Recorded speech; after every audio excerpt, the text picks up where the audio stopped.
Sí.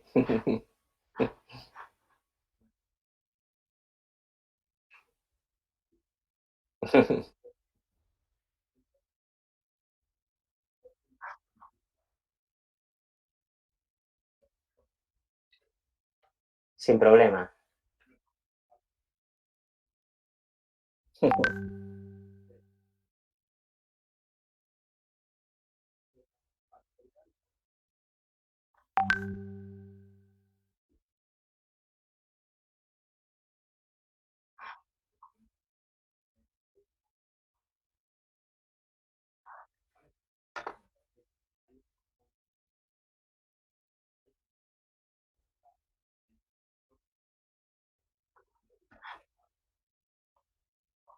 Sí. Ujú.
Muy bien, gracias Javier.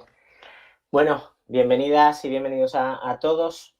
Me siento como si me fuera a lanzar a una piscina llena de tiburones, no por vosotras, sino porque no os veo. Es la primera vez que me encuentro en esta situación porque en alguna ocasión he estado al otro lado. Ya me parece que me cuesta o me considero una persona en este sentido más analógica que digital.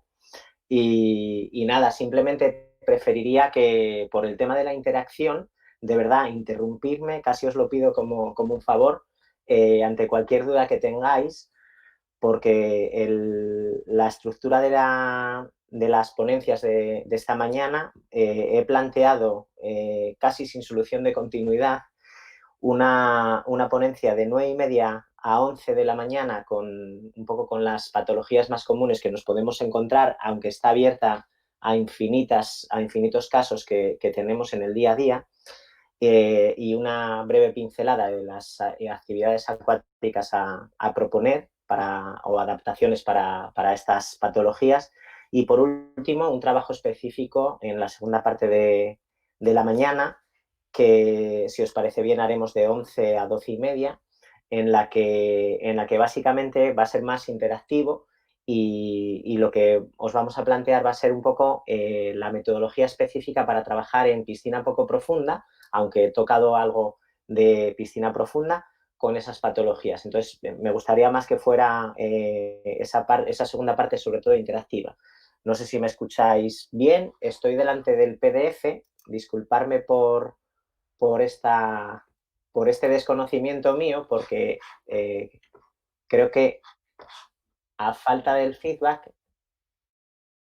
estáis por ahí, ¿no? Bien, pues vamos a dar comienzo. Bien.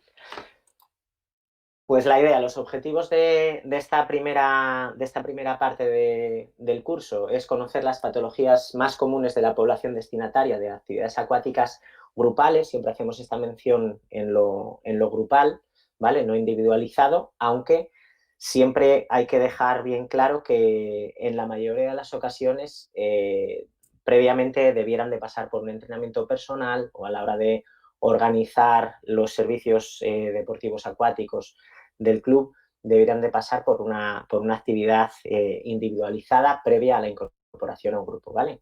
Conocer estas diferentes metodologías de intervención acuática, establecer las relaciones con el servicio médico, si lo hubiere, que en Santa Olalla me consta que lo hay, y la coordinación entre profesionales, ¿vale? Después, por último, conocer y aplicar la evidencia científica en cada caso, realizando las adaptaciones individuales dentro de una práctica grupal. Esto es lo que casi siempre requiere de un mayor conocimiento y de unas mayores destrezas o habilidades que generalmente se van consiguiendo con la experiencia que uno va adquiriendo a lo largo de su trabajo, pero que también pues, es necesario que esto sí que, este último punto, el punto cuarto, sí que sería muy interesante que valoremos qué trucos o de qué estrategias tenemos para poder hacer un trabajo dentro de la heterogeneidad que siempre tienen los grupos, por mucho que queramos trabajar con grupos homogéneos, siempre va a haber mucha disparidad en cuanto a condición física, nivel de adaptación al medio acuático, nivel de flotabilidad. Entonces, ¿cómo pudiéramos hacer ese trabajo, digamos, atendiendo a toda la diversidad que nos encontramos en una clase grupal? ¿Vale? Esto, si os parece bien, también en la parte final lo plantearemos como un caso para trabajarlo y desarrollarlo de forma práctica. ¿Vale? Las adaptaciones individuales en grupo. ¿Vale? Muy bien.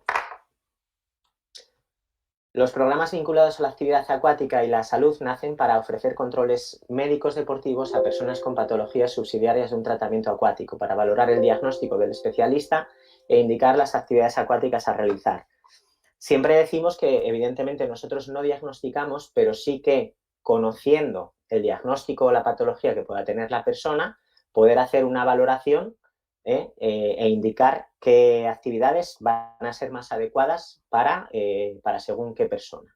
Y siempre hablaremos de personas y no de patologías, aunque hoy el tema general sea las enfermedades y las patologías, pero siempre, evidentemente, no es lo mismo una persona con osteoporosis que otra persona con osteoporosis. Por eso siempre va a ser muy importante dos cuestiones.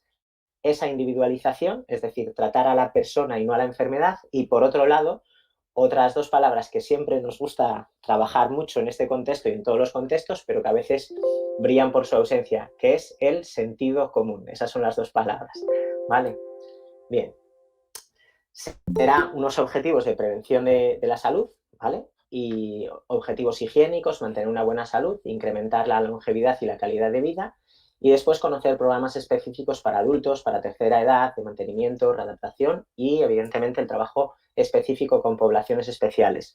Por lo que habíamos hablado, creo que tenéis alguna línea específica con personas mayores, y después también pues, se ha desarrollado mucho estos últimos 20, 30 años mucho trabajo específico, pues a lo mejor con algún tipo de asociación, ¿vale? En este caso, pues estoy pensando en la Asociación de Parkinson de Asturias, APARCAS, o la Asociación de Fibromialgia, la Asociación de Espondilitis Anquilosante. Igual seguro que conocéis alguna asociación o trabajáis con alguna asociación donde ya de por sí, pues evidentemente hay una mayor homogeneidad en cuanto a la patología, aunque si tenéis esa experiencia veréis que son todos muy diferentes, ¿vale?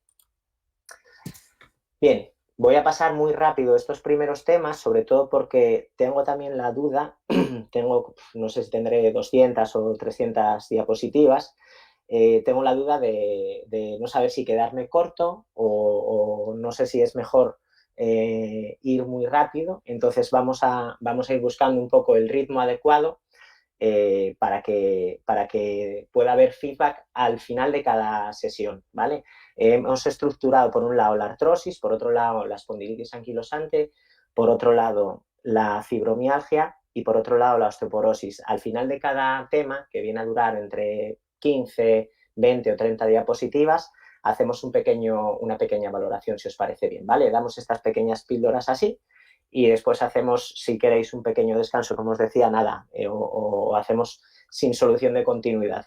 A las 11 de la mañana continuamos con la parte ya específica de ejercicios, ¿vale? Yo tiro hacia adelante, aunque no recibo feedback porque estoy viendo solo el PDF. Si alguien quiere tomar la palabra o quiere decir, venga, vas bien, o espera un poco, que esto va demasiado rápido, me paráis, ¿vale? ¿Vais bien?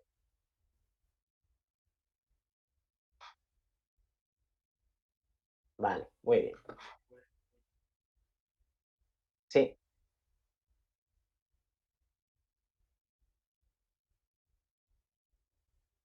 Vale. Ujú.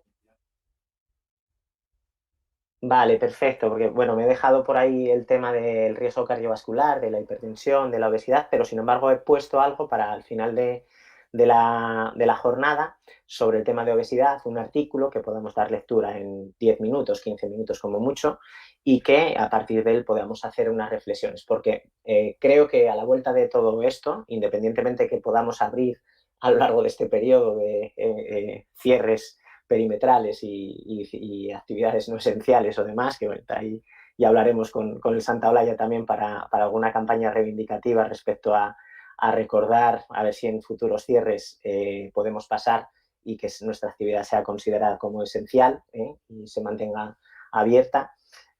Pues creo que a la vuelta de todo esto, como decía, el tema de la obesidad va a ser muy, muy importante, el tema de la obesidad e incluso una reiniciación general o puesta a punto para todas las personas que han o hemos abandonado la práctica de ejercicio físico dirigido durante este tiempo. Bien, pues seguimos un poco la secuencia temporal, servicio médico deportivo en Santa Olaya, donde acuden a practicar ejercicio acuático. Pues entiendo que las personas subsidiarias perdón, de estos programas acudan a ese servicio para valorar y ajustar los tratamientos que lleven o cualquier otra consulta. Y eso sobre todo lo que va a aportar es una mayor seguridad, un control y una mayor protección, ¿vale? Estamos hablando de protección para la salud en casos en los que ya hay una enfermedad diagnosticada.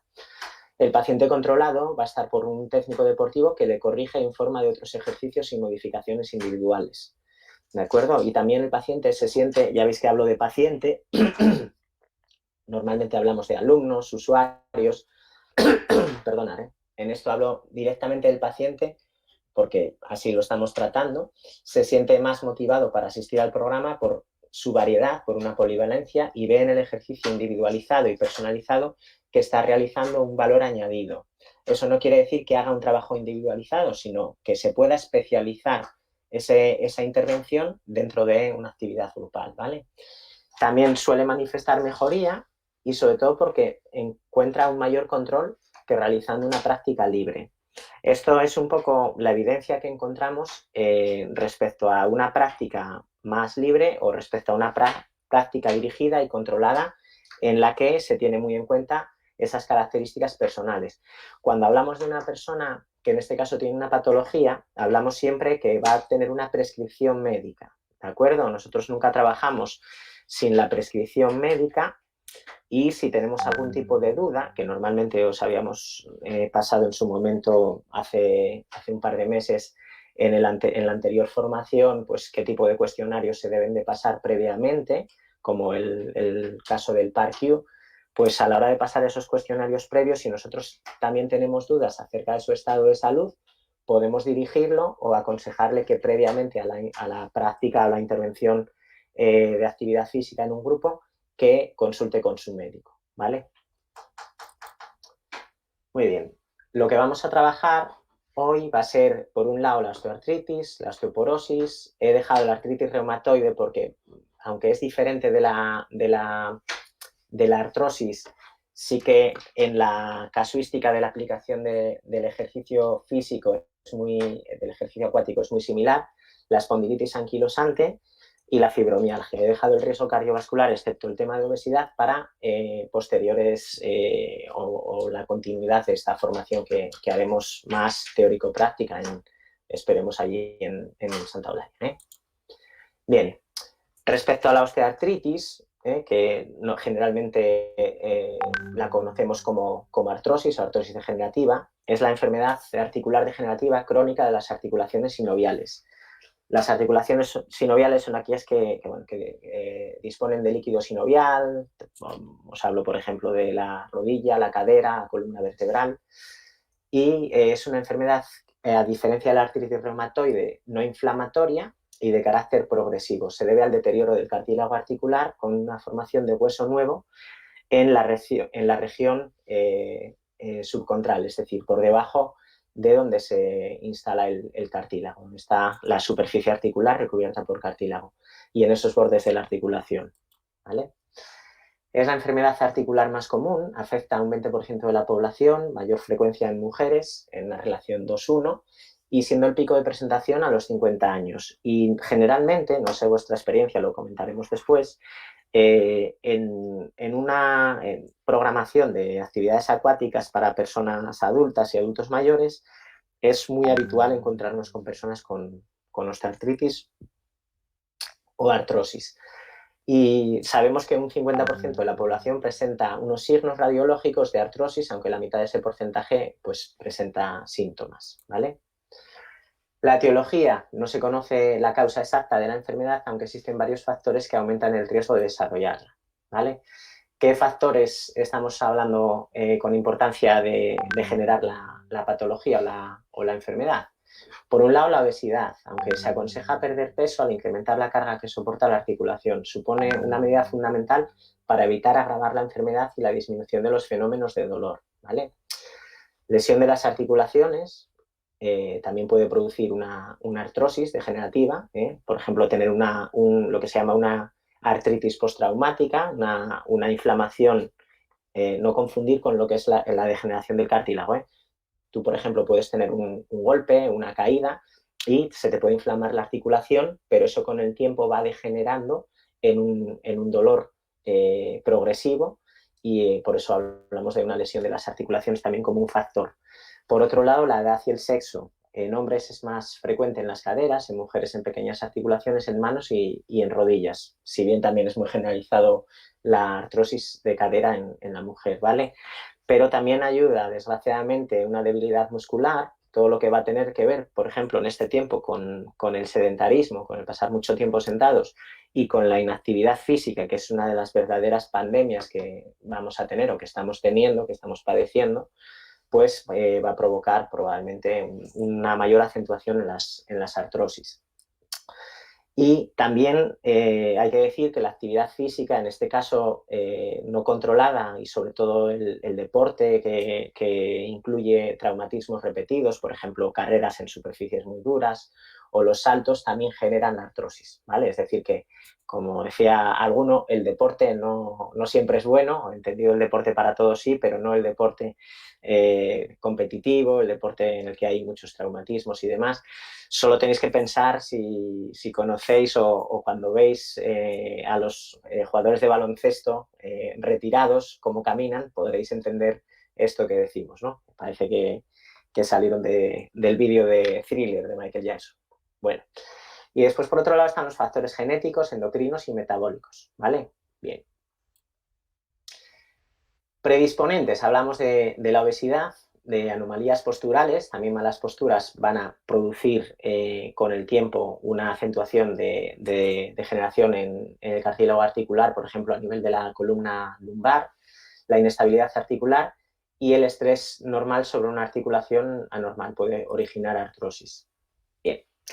¿Cómo funciona este proceso, ¿no? Internamente? ¿Cómo se produce la artrosis? Bueno, pues se produce un incremento del catabolismo del cartílago. En primer lugar, el cartílago se vuelve hipertrófico, aumenta su contenido en agua, pero todavía es capaz de responder a las agresiones externas, bien sean movimientos, bien sean impactos. Posteriormente hay una disminución del contenido de los proteoglicanos, se produce un reblandecimiento focal del cartílago, sobre todo en los lugares que soportan más peso. Esto veremos cómo el mecanismo de lesión de la artrosis va a provocar en unas articulaciones, en unas partes concretas de la articulación y en otras articulaciones en el exterior. Aparecen esas grietas en el cartílago cada vez más profundas, voy a añadir alguna imagen, creo, a todo esto para que lo veáis mejor, y esto permite que penetren unas enzimas del líquido sinovial que destruyen y desgastan el cartílago. La superficie articular se va volviendo rugosa debido a las erosiones y el cartílago articular adulto va a perder el riego sanguíneo, ¿vale?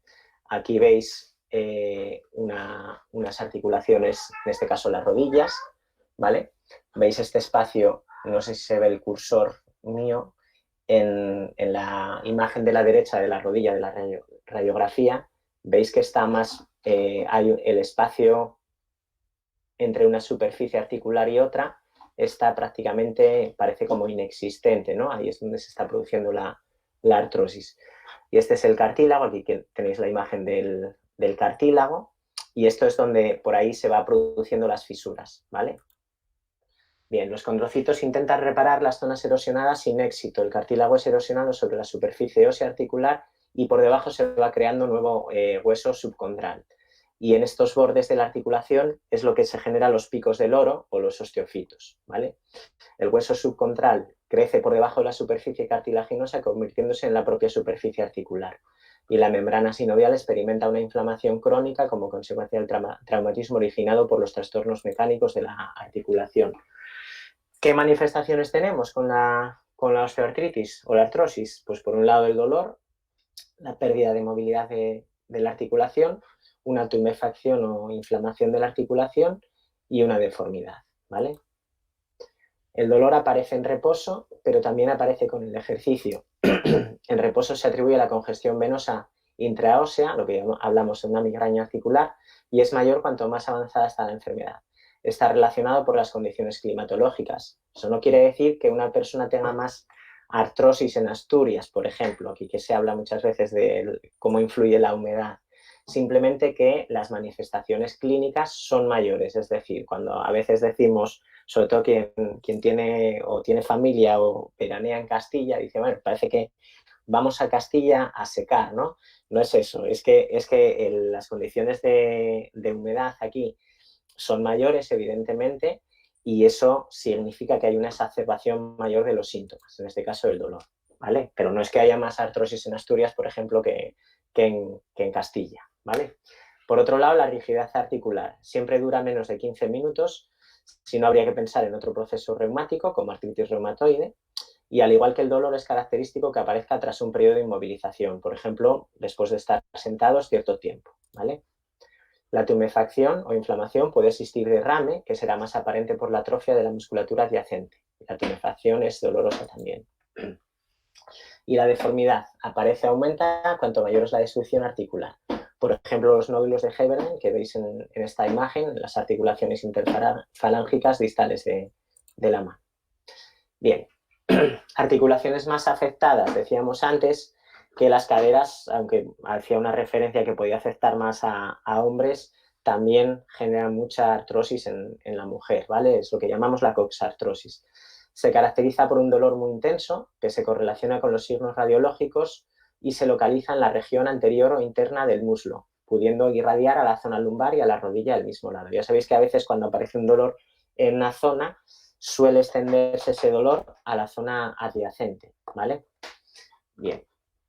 Pacientes con dificultad para atarse los zapatos o el calzado y levantarse de la silla, así como iniciar la marcha, y suelen cojear al caminar, ¿vale? Y aquí veis un poco en estas figuras, veis por un lado una articulación normal con ese espacio articular y otra en la que se ve más estrechado debido a esa pérdida de cartílago. Hace unos años, y veremos en el tratamiento que se sigue hablando de la calcitonina y demás, se hablaba de que podía mejorar la sintomatología tomando cartílago de tiburón y demás. Bueno, a día de hoy no hemos encontrado nada que pueda recomponer la articulación, más allá que cuando es una situación muy incapacitante, muy dolorosa y prolongada durante muchos meses, incluso años, pues se opta por la intervención quirúrgica, que sí que da un buen pronóstico después, sobre todo por alivio del dolor, ¿vale? En las rodillas, veis aquí la rodilla normal y aquí la esclerosis o esa generación de hueso por debajo del cartílago, que lo que ha hecho es formar nuevo hueso, y aquí es donde se produce la artrosis, ¿no? Bien, y los osteofitos son lo que sería los picos del loro que suelen aparecer en la parte adyacente al propio desgaste, ¿no? Bien, puede haber afectación de la articulación femoropatelar, apareciendo un dolor que aumenta al subir y bajar escaleras. Esto es muy, muy habitual en las personas con artrosis, ¿eh? Les genera mucho dolor subir y bajar escaleras. Y solo provoca cojera cuando la enfermedad está muy avanzada. Puede haber algún bloqueo articular debido a la formación de cuerpos libres intraarticulares. Suena como un crepitar, como un crujido a la hora de mover la articulación, ¿vale? Y hay una atrofia importante del cuádriceps y dolor a la presión de los bordes articulares. También es muy habitual, no hemos hablado de esto, creo que lo menciono hoy, pero por ejemplo la artrosis cervical, ¿vale? También esa sensación como de crepitar o como decimos, como si tuviera arenilla. No sé si alguna vez os lo han referido. Por otro lado, en la columna vertebral, que es lo que hablamos de espondilosis, se produce sobre todo en las regiones con curvas más lordóticas, ¿vale? En la zona cervical y sobre todo en la zona lumbar, ¿vale? Bien, los tratamientos. Aquí pongo un poco una imagen, como ya imaginaba que igual podría ser un poco pesado, yo voy a ir incluyendo alguna imagen así un poco que pueda cambiar el tono de la ponencia. Y bueno, es el típico que va al médico, ¿no? Y esta viñeta de Forges que dice, bien, pero ¿dónde le duele exactamente? ¿No? Empieza a cantar y a contar lo que le pasa. Bueno, pues es muy importante en los tratamientos, bueno, en la anamnesis que hace o el estudio que hace, en la entrevista que hace el médico, explicar al paciente las características de la enfermedad y explicar que los fármacos solo mitigan el dolor, pero no detienen la enfermedad. ¿Qué ocurre? Que cuando nos llega la persona al programa acuático, también a veces nos pasa esto, sobre todo en los descansos, ¿no? O si tenéis tiempo, por ejemplo, en la estructura de las sesiones, si tenemos tiempo para que haya feedback o tenemos un momento en el que podemos, en el despacho, podemos escuchar a la persona, al usuario, pues a veces, bueno, pues te va contando pues cómo se encuentra y demás. Es importante ese proceso, ¿vale? Es muy importante porque a veces es tanto o más que la propia intervención acuática.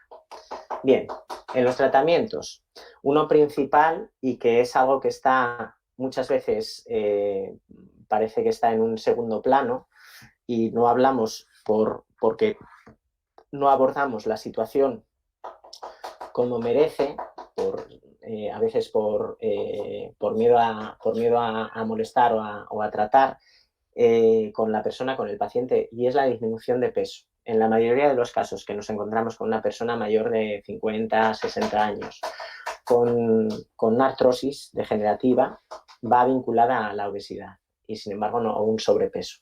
Y sin embargo, nunca no se suele pasar de puntillas. O el propio paciente, cuando está hablando acerca de su enfermedad, habla de lo importante que es su dolor articular, pero no es consciente de que el sobrepeso o la obesidad que tiene refuerza esa situación, ¿vale? No hay pruebas de que la disminución de peso mejore el dolor, pero sí que es recomendable esa disminución ponderal en caso de sobrepeso o obesidad, con el fin de disminuir la sobrecarga en las articulaciones, ¿vale? Esto es muy importante hacerlo hincapié. Por otro lado, la fisioterapia. Creo que ahí en Santa Olaya tenéis un servicio de fisioterapia. Es muy importante esta colaboración médico, servicio sanitario y servicio deportivo. Y ahí, normalmente en la fisioterapia, junto con los tratamientos de electroterapia y demás, pues los ejercicios activos para restaurar la fuerza muscular de músculos atrofiados, pensar cómo estaba esa articulación de la rodilla, que decíamos que el cuádriceps está muy atrofiado generalmente, evitar posturas incorrectas, mejorar la movilidad articular y mantener esa amplitud de la articulación, el rango de movimiento, ¿no? Y esto sería muy importante junto con lo que decíamos, el trabajo de fuerza muscular y mejorar el tono de los músculos que rodean a la articulación. Bien, tratamiento ortopédico se debe emplear en casos avanzados para evitar deformidades o corregirlas. No sé en vuestra experiencia, pero yo pues, de 240 personas, yo creo que por lo menos entre 10 o 15 y 30, yo creo que estarán con prótesis, en mi caso, ¿eh? O sea, que no son pocas, ¿vale? Y la verdad que generalmente suelen funcionar muy bien, es decir, van con la prótesis y no tienen problema para realizar ejercicio acuático con total normalidad, ¿vale? ¿Qué intervención acuática hacemos? Ya os digo, aquí hacemos una pincelada en el tema de la artrosis y después al final va a haber un tema entero de intervenciones acuáticas, ¿vale? Que va a ser más de feedback, que me gustaría que me planteaseis dudas o soluciones incluso, que es lo que hacéis cuando tenéis algunos casos concretos, ¿vale? La mejora de la movilidad articular, porque se facilita en el agua, ya sabéis, porque no hay que vencer la fuerza de la gravedad. Articulaciones inferiores no soportan el peso corporal. Recordar lo que hablábamos, que a diferentes profundidades de la piscina vamos a tener un peso aparente distinto, con lo cual esto va a ayudar. Esto va a hacer también que progresivamente podamos pasar de una zona más profunda a una zona menos profunda, sobre todo bueno, cuando hay artrosis en caderas y en rodillas, ¿vale? Bien. Así, de esa manera, también va a ser muy importante el ejercicio aeróbico. ¿Por qué? Es decir, el poder hacer ejercicios tipo aquarunning, pero sobre todo también natación orientada a la columna vertebral, orientada a un ejercicio aeróbico, porque va a mejorar la vascularización de las estructuras orgánicas en general y de las articulaciones en particular, ¿vale? E incrementar la condición física en general va a mejorar la calidad de vida. Bien, entonces nos centraremos en la movilidad articular. Siempre hay una máxima que es la del no dolor, es decir, yo voy a mover la articulación dentro de los límites dentro de un rango de movimiento que no me genere dolor, ¿vale? No superar la fuerza de gravedad, en el agua lo vamos a tener muy fácil.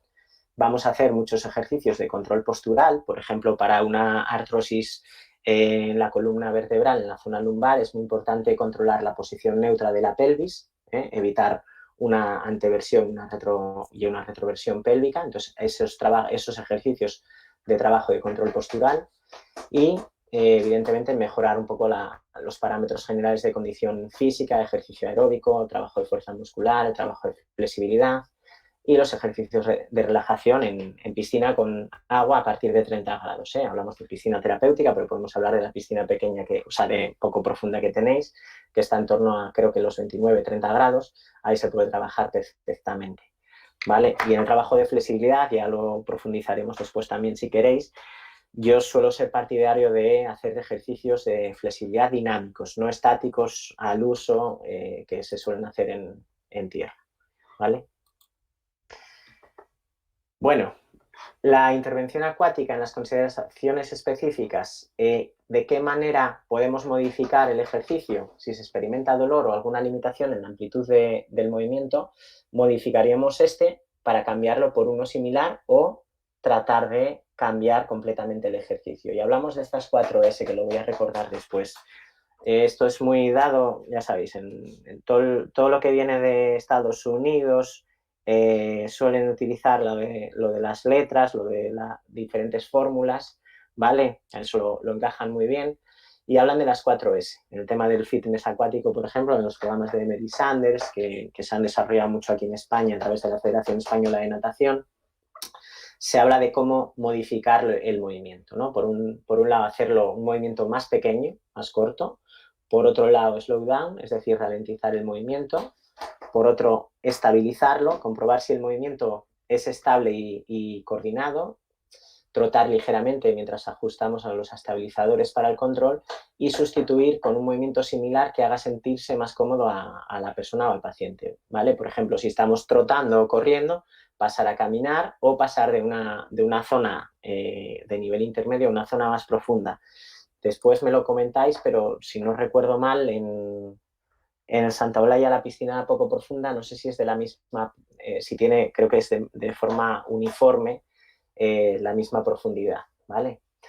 Y por otro lado, consideraciones específicas. Bueno, pues si disponemos de una piscina de 32-36 grados, esto va a provocar una reducción del dolor, una sedación, disminuye la sensibilidad de los nociceptores, que son estos receptores del dolor, y disminuye la velocidad de conducción nerviosa y la contractura muscular, ¿vale? Aumenta la temperatura local y se produce una vasodilatación, el agua caliente, y aumenta la circulación sanguínea y mejora la oxigenación del músculo, pero también de la articulación. Disminuye progresivamente el tono muscular y en parte debido a la reducción del dolor, que facilita esa movilización. ¿Vale? Esto estaríamos hablando sobre todo en procesos en los que hay mucho dolor, ¿vale? Yo siempre digo que, a pesar de que yo trabajo en una piscina de agua caliente, me gustaría poder disponer de un pequeño vaso o de una zona donde el agua no estuviera tan caliente, porque no le dan demasiada importancia a los beneficios de la termoterapia y del calor, y nos vale perfectamente una piscina de 28 o 30 grados sin ningún problema, ¿vale? Bueno, también favorece la reparación del tejido celular, ¿vale? Y aumenta la elasticidad del tejido conjuntivo, disminuyendo la rigidez articular y periarticular. Esto va a disminuir la carga o tensión a nivel articular e incrementa la amplitud de movimientos. Es por eso que veréis que una persona fuera del agua no es capaz de flexionar la rodilla hasta casi 150, 160 grados, y sin embargo en el agua sí consigue. Por ejemplo, el ejercicio típico de estiramiento del cuádriceps, fuera del agua no consigue cogerse ni siquiera al pie, y en el agua, incluso con la ayuda del churro, pues puede hacer esa flexión de rodilla que decíamos, ¿vale? Bien, ¿qué tenemos por ejemplo, a nivel de la pelvis? Pues tenemos por un lado, vamos a pensar en la articulación coxofemoral. Por encima de ella tenemos la musculatura abdominal en la parte anterior, y en la parte posterior la musculatura lumbar. Pero en la parte inferior de la articulación tenemos por un lado el recto anterior y cuádriceps por delante, y por detrás la musculatura isquiosural, ¿vale? Y también la estabilidad dinámica de la pelvis, tenemos el glúteo mediano junto con el piriforme, y que están un poco opuestos al trabajo de los aductores, es decir, unos van a ayudar a abrir la cadera y otros a cerrar la cadera, ¿vale? Y por otro lado también tenemos en esa estabilidad dinámica de la pelvis el glúteo mayor contra el psoas, es decir, en este caso antagonistas, ¿no? Bien, os pongo aquí un ejemplo de investigación que espero después compartir. Creo que lo voy a poder subir bien, perfectamente, para que tengáis algún tipo de articulación, o sea, algún tipo de investigación en el que se habla de ejercicio acuático para pacientes con osteoartritis de rodilla o cadera, ¿vale? Creo que esta es una investigación que es una revisión sistemática de diferentes investigaciones, ¿vale? Bueno, creo que me he ajustado a esta primera parte en el tiempo que yo tenía considerado. Voy a ver si os puedo ver otra vez.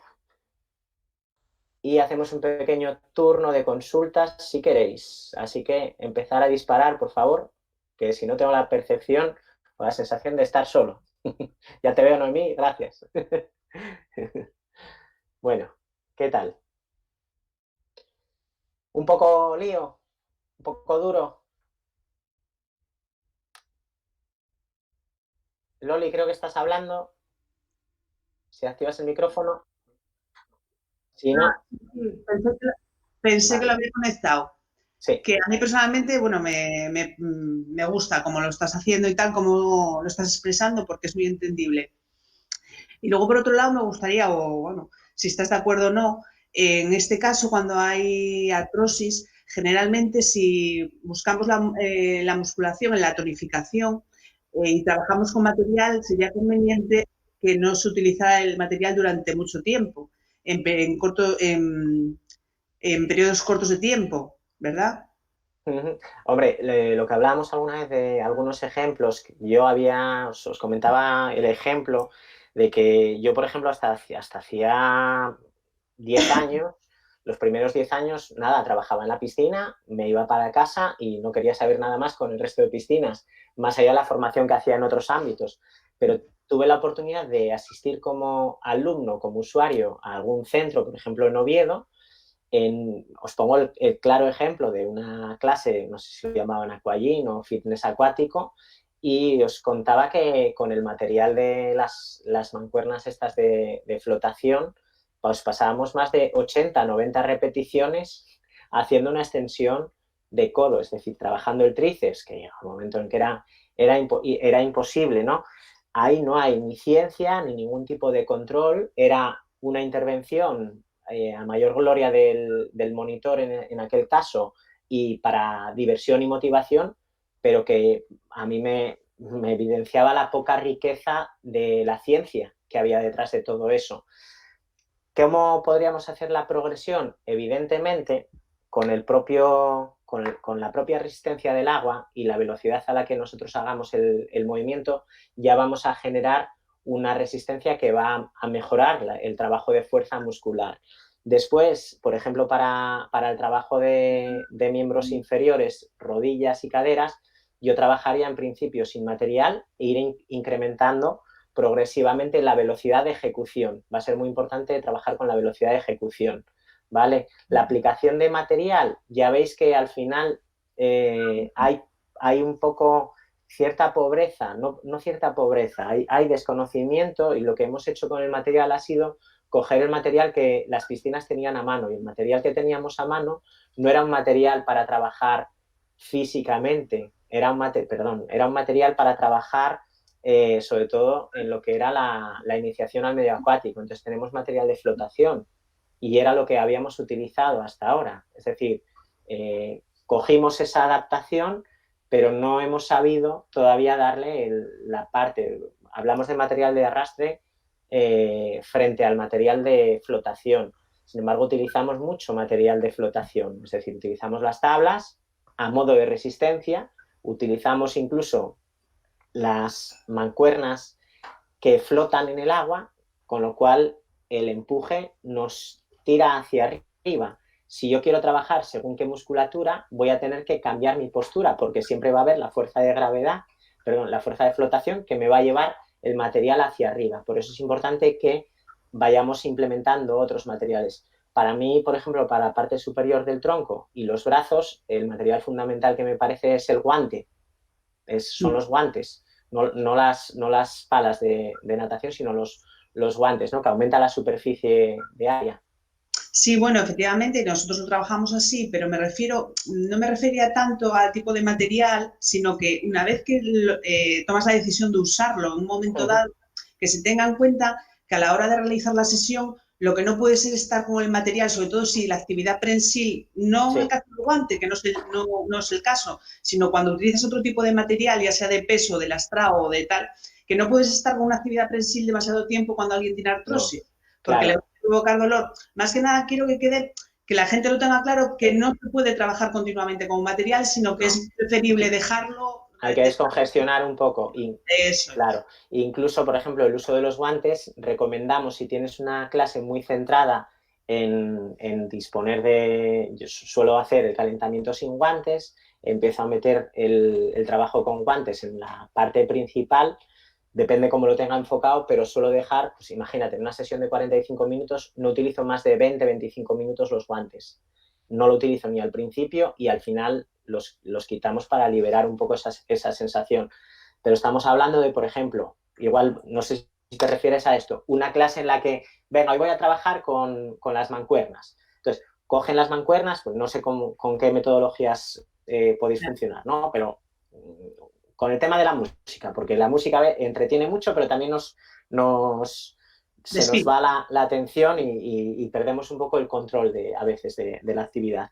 Entonces, los pongo a todos con las mancuernas y cuando me doy cuenta han estado haciendo todo ejercicios, sí, de fuerza prensil con las manos, pero han estado durante 5 o 6 canciones, te pongo un ejemplo, ¿no? Sí. Con las mancuernas y has hecho otros ejercicios desde bicicleta de brazos, aperturas, extensiones de codos, puñetazos con las mancuernas, y dices, bueno, sí, vale, no hacemos solo mancuernas porque también estamos dando tijeras de piernas, jumping jacks, pero han estado todo el tiempo con eso. Por ejemplo, un modelo, sí, para mí eso es un error muy grave. Un modelo de sesión puede ser, por ejemplo, para las de fitness acuático con soporte musical. Yo el material siempre lo dejo espacialmente, no entre, si yo estoy fuera del agua, no lo dejan delante, lo ponen detrás de ellas. Y lo que hacemos es, ahora toca una canción en la que vamos a trabajar jumping jacks con mancuernas y otras patadas y a lo mejor puñetazos con la mancuerna. Vale, pues esa canción. Pero termina la canción y dejamos el material y pasamos a otro. ¿Vale? Sí que a veces con el uso del material, yo recordaba en los manuales de antaño que te decían, cuando utilices un material, haz todo con ese material, después lo posas y después ya cambias a otro material. Ya, pero en este caso, si el material me va a generar una mayor, un mayor derroche de energía y una mayor solicitación muscular, que no voy a dejar tiempo para descansar a esos músculos, yo prefiero, pues mira, dejo las mancuernas, vuelvo con otra cosa o hacemos ejercicios en posición de pie que se pueden hacer perfectamente sin material y en la siguiente canción, es decir, en la canción impar, utilizo después otra vez las mancuernas, por ejemplo, ¿vale? Pero ya os digo que creo que el error de base es utilizar mancuernas cuando pudiéramos utilizar guantes. Incluso hacer, no sé si os pasa, pero hacer como que, bueno, pues para este determinado tipo de sesión la gente lleve ese material específico que son los guantes, y que además lo identifican. Es decir, yo voy a esta actividad y para esa actividad ya es como cuando yo iba a Tai Chi y venía alguien nuevo y llegaba con el chándal y todos estábamos con el kimono y pues si al final cada uno va con una ropa diferente, no hay una falta de integración. Entonces es importante que dentro de lo que cada uno quiera o pueda llevar a su actividad, pero es muy importante, por ejemplo, que en una clase de este tipo, por ejemplo, para artrosis, que todo el mundo lleve sus guantes. Además, ahora entre el Decathlon y el Lidl no hay excusa. Cuando viene la oferta del Lidl, todo el mundo va a pillar. ¿Eh? O sea que, y bueno, yo siempre también suelo hacer comercio local, por favor, que son los que más están sufriendo ahora mismo. Pues a la tienda de deportes del barrio, que hagan ahí la compra y no cuesta nada, porque en el mayor de los casos son 12, 13 euros. Yo he visto guantes, no te tienes que coger nada así muy, muy del otro mundo, ¿vale? No sé, ¿tenéis alguna duda, alguna cuestión sobre este tema? Bien. Javi, sí, sí, sí.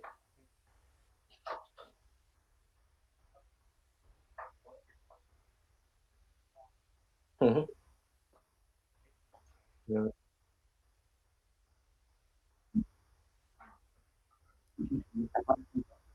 Uh -huh.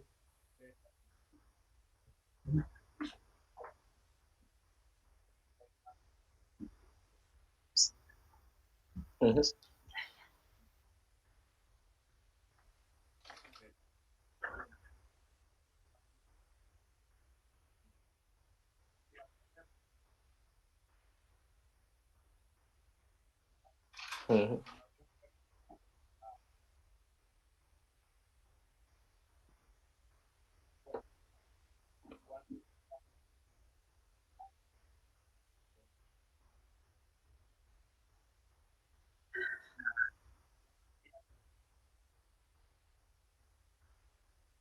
Uh -huh.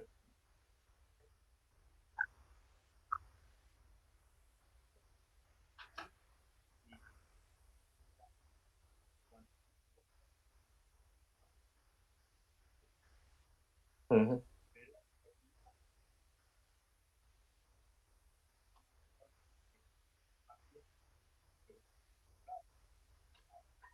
Sí.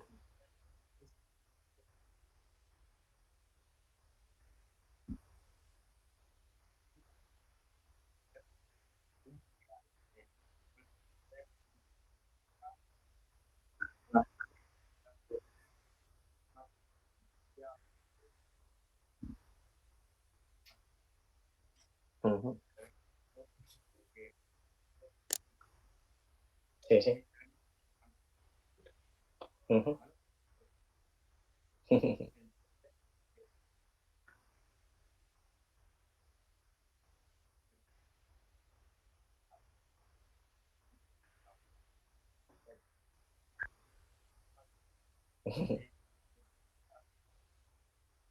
Sí.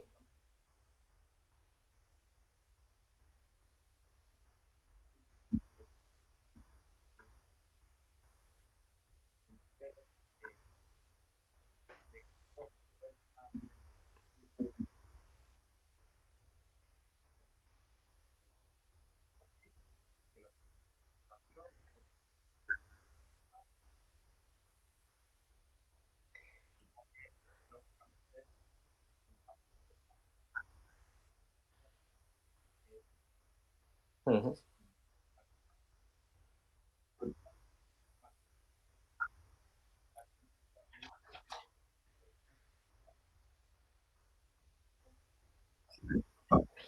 Bien, yo aquí planteo dos cuestiones que parece, sí es verdad, que en la experiencia formativa como alumno es que muchos modelos son instructivos.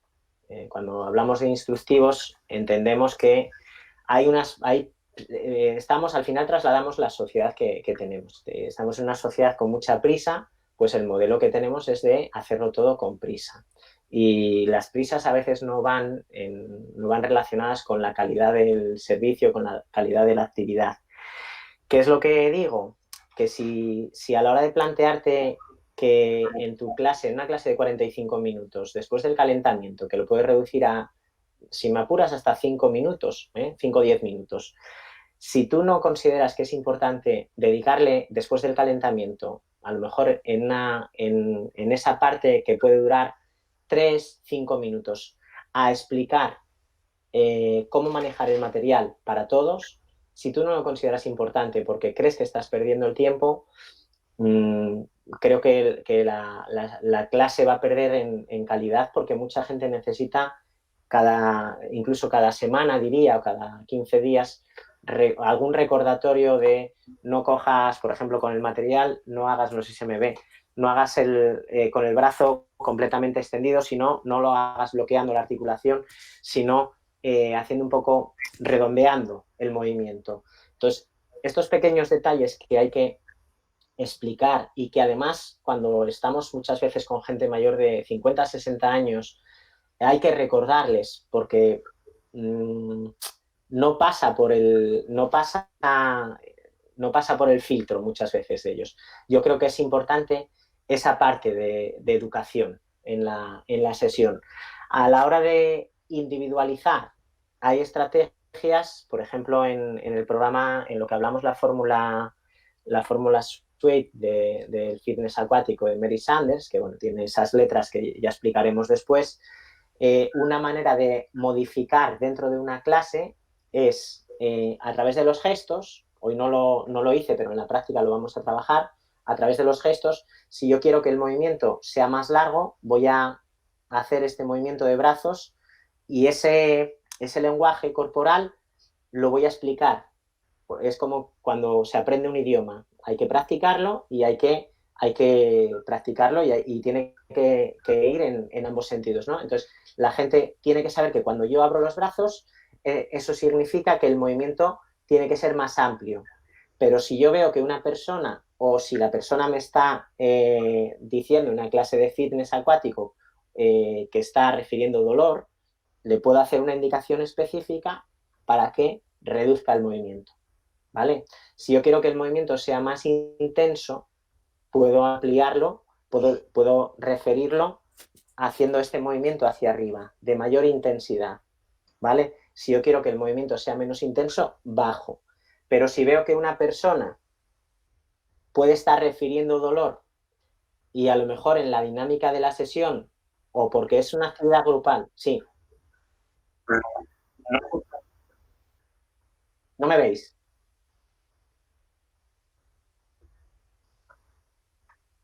Vale, sí. Dejo de presentar, ¿no? Me pone. Vale, ahora me veis. Como hacías gestos. Vale, no me visteis nadie. Bueno, no me visteis, vale. El movimiento era de ampliar el rango de movimiento, era abrir. Yo hacía este movimiento. Este es el gesto, ¿vale?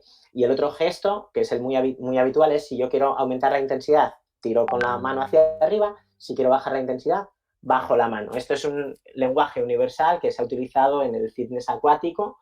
Igual que, bueno, ya lo haremos en la práctica, ¿no? Si yo quiero que la gente continúe y yo no puedo estar haciendo jumping jacks todo el tiempo, yo les hago a la gente que continúen con el ejercicio. Me agacho y les indico, continúa tú, ¿no? Hago este gesto.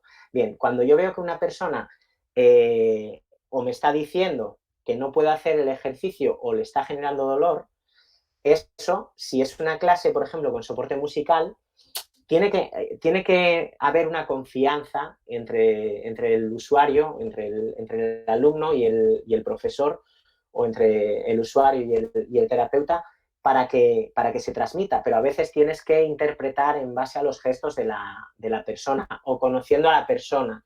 Entonces tú ya puedes referirte a algunas personas o a una persona en concreto y decir, tú un poco más corto el movimiento. Por ejemplo, una flexión-extensión de cadera, ¿vale? Con una artrosis de cadera, pues tú sabes que esa persona tiene artrosis de cadera, entonces yo le hago, fulanita, acuérdate, tú un poco más corto. ¿Se entiende, no? Si queréis me pongo de pie, no sé si me vais a ver la pierna, ¿vale?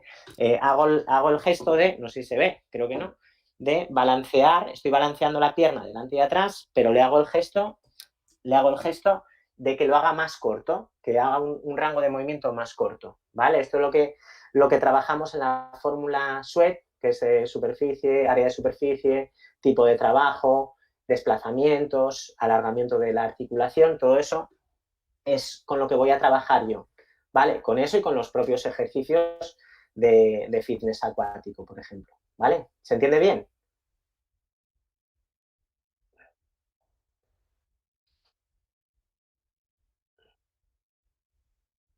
Sí, sí.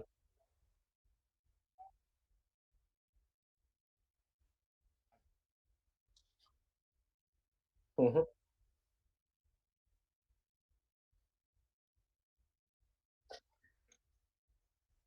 sí. Uh -huh. Sí, pero eso evidentemente se prepara previamente. Cuando tú preparas la sesión, yo voy a dedicar, por ejemplo, una vez al mes, lo tengo claro, porque además la experiencia me dice, digo, qué mal lo estamos haciendo, porque si les digo, explícame un ejercicio de abdominales y no saben qué hacer, o me hacen el clásico del encogimiento abdominal, ¿no? Entonces les tengo que poner boca abajo y durante 3 minutos explicar ejercicios que a lo largo del curso hemos dado del programa para que recuerden los ejercicios abdominales, que también se pueden hacer boca abajo, por ejemplo, con un churro, ¿no? El que hacemos de tipo Halliway, que estamos tumbados boca abajo y hacemos saltos llevando rodillas al pecho y poniéndonos de pie. Y paso a posición vertical y otra vez en posición de tumbado prono, ¿vale? Boca abajo. Eso lo hago una vez al mes, porque la experiencia me dice que tengo que recordar, o porque se han incorporado personas nuevas y, claro, no saben cómo se trabaja. Y las otras, en ese recordatorio, pues están haciendo abdominales, con lo cual no estoy perdiendo el tiempo.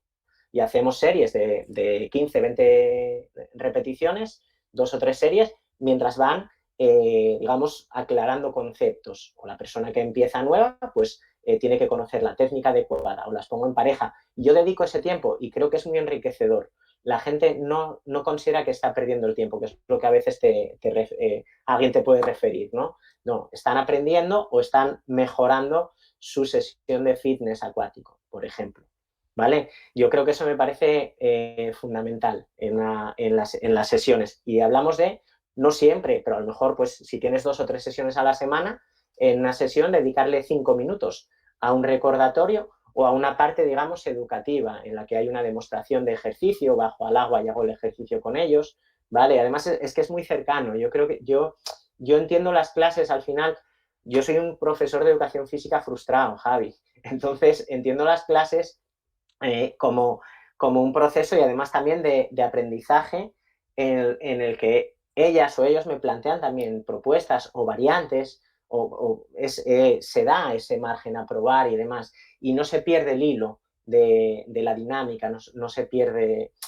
Por ejemplo, vengo ahora de un contexto de una formación de TRX y yo he pensado en meter el TRX en el agua desde hace tiempo y no he sido nada original porque alguien ya lo habrá hecho y veía que los profesores, más uno de ellos ha sido trabajador mío hace unos cuantos años, 3 o 4 años en el Adaro. Ellos son muy prácticos y a mí me parece que es muy bueno ser práctico. Y hablábamos de cuando hay un problema en una persona que está haciendo el ejercicio mal, yo planteaba ir al origen, qué es lo que puede estar pasando para que esa persona no esté haciendo el ejercicio correctamente con el TRX, y ellos decían, muy acertadamente también, pero son diferentes opciones. Decían, mira, yo no voy a entrar porque no soy la persona indicada para hacer una valoración. Y bueno, yo no quise entrar en discusión. Digo, ¿cómo no vas a ser la persona indicada para hacer una valoración? Otra cosa es el diagnóstico, no, eso lo hace el médico, pero una valoración de qué puede estar pasando a esa persona que no está flexionando muy bien la cadera o realizando un estiramiento en los isquiotibiales, para ver qué pasa en la musculatura posterior, si tiene un acortamiento o qué. Y él decía, yo prefiero centrarme, y os digo como una respuesta muy válida, yo prefiero centrarme en lo que hace bien y a partir de ahí construir, que me pareció muy adecuado, o sea, me pegó bien, o sea, lo que me dijo, ¿no? Es decir, no centrarme en lo que hace mal, sino centrarme en lo que hace bien y a partir de ahí construir para reforzarle, para que no sienta que estoy centrado en lo negativo o en por qué no está realizando una actividad.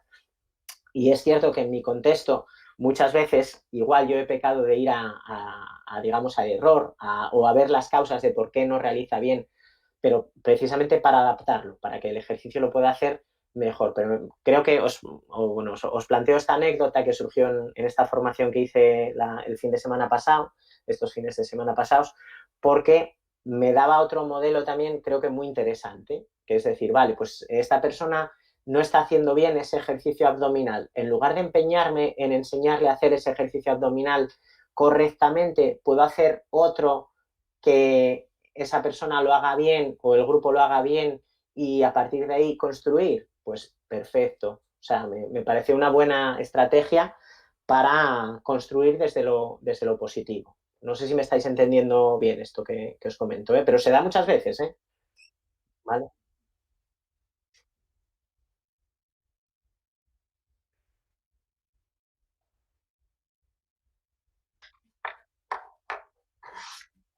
Uh -huh,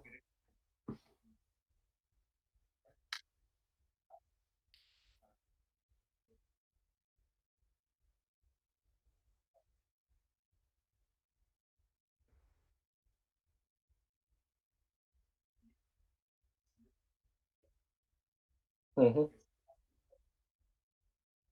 claro.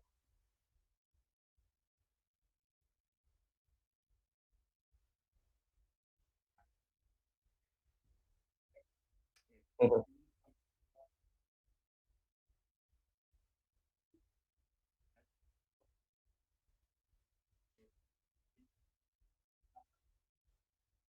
claro.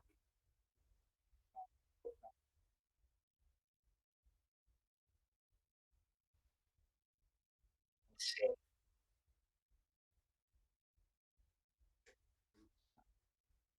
Sí, pensar que en muchos casos estas personas que, por ejemplo, estamos hablando de muchos ámbitos en los que son personas mayores, pero por ejemplo estoy mirando aquí la espondilitis y fibromialgia, que también lo vamos a trabajar, y puede venir gente perfectamente joven.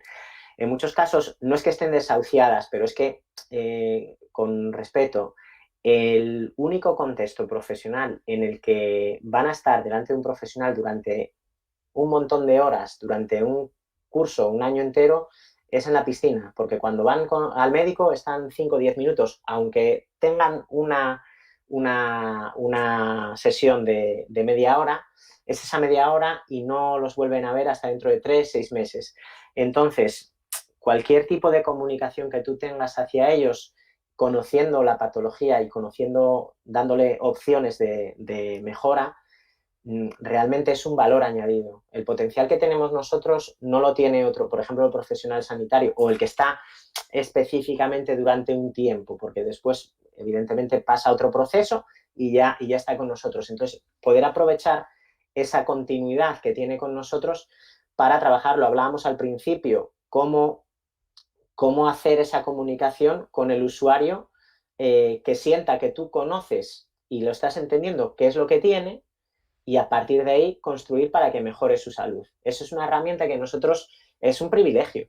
O sea, para mí tener a estas personas 2, 3 días a la semana en el que tú puedas hacer intercambiar. Yo veo a gente ahora mismo por la calle, gente que llevo 9 meses sin poder trabajar con ellos y o sea, sé lo que tienen, entonces hablamos porque coincidimos caminando y les pregunto, ¿qué tal? ¿Cómo vas de la espalda? ¿Vas un poco mejor? Recuerda que, y están haciendo ejercicio por su cuenta, ese es el proceso de enseñanza-aprendizaje, cuando ellos saben qué es lo que tienen que hacer también fuera del ámbito del contexto en el que normalmente te relacionas con ellos, ¿vale? Bien, no sé si tenéis alguna duda más, si no pasamos rápidamente al siguiente. No sé si tengo que volver a compartir pantalla, ¿no? Me parece.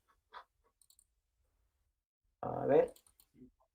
Sí, lo que pasa es que antes me dijiste. Ah, vale, compartir. Vale, ya lo tengo aquí. Pues me parece que estoy empezando a compartir otra vez, ¿no? Bueno, pues bien, si todo va bien.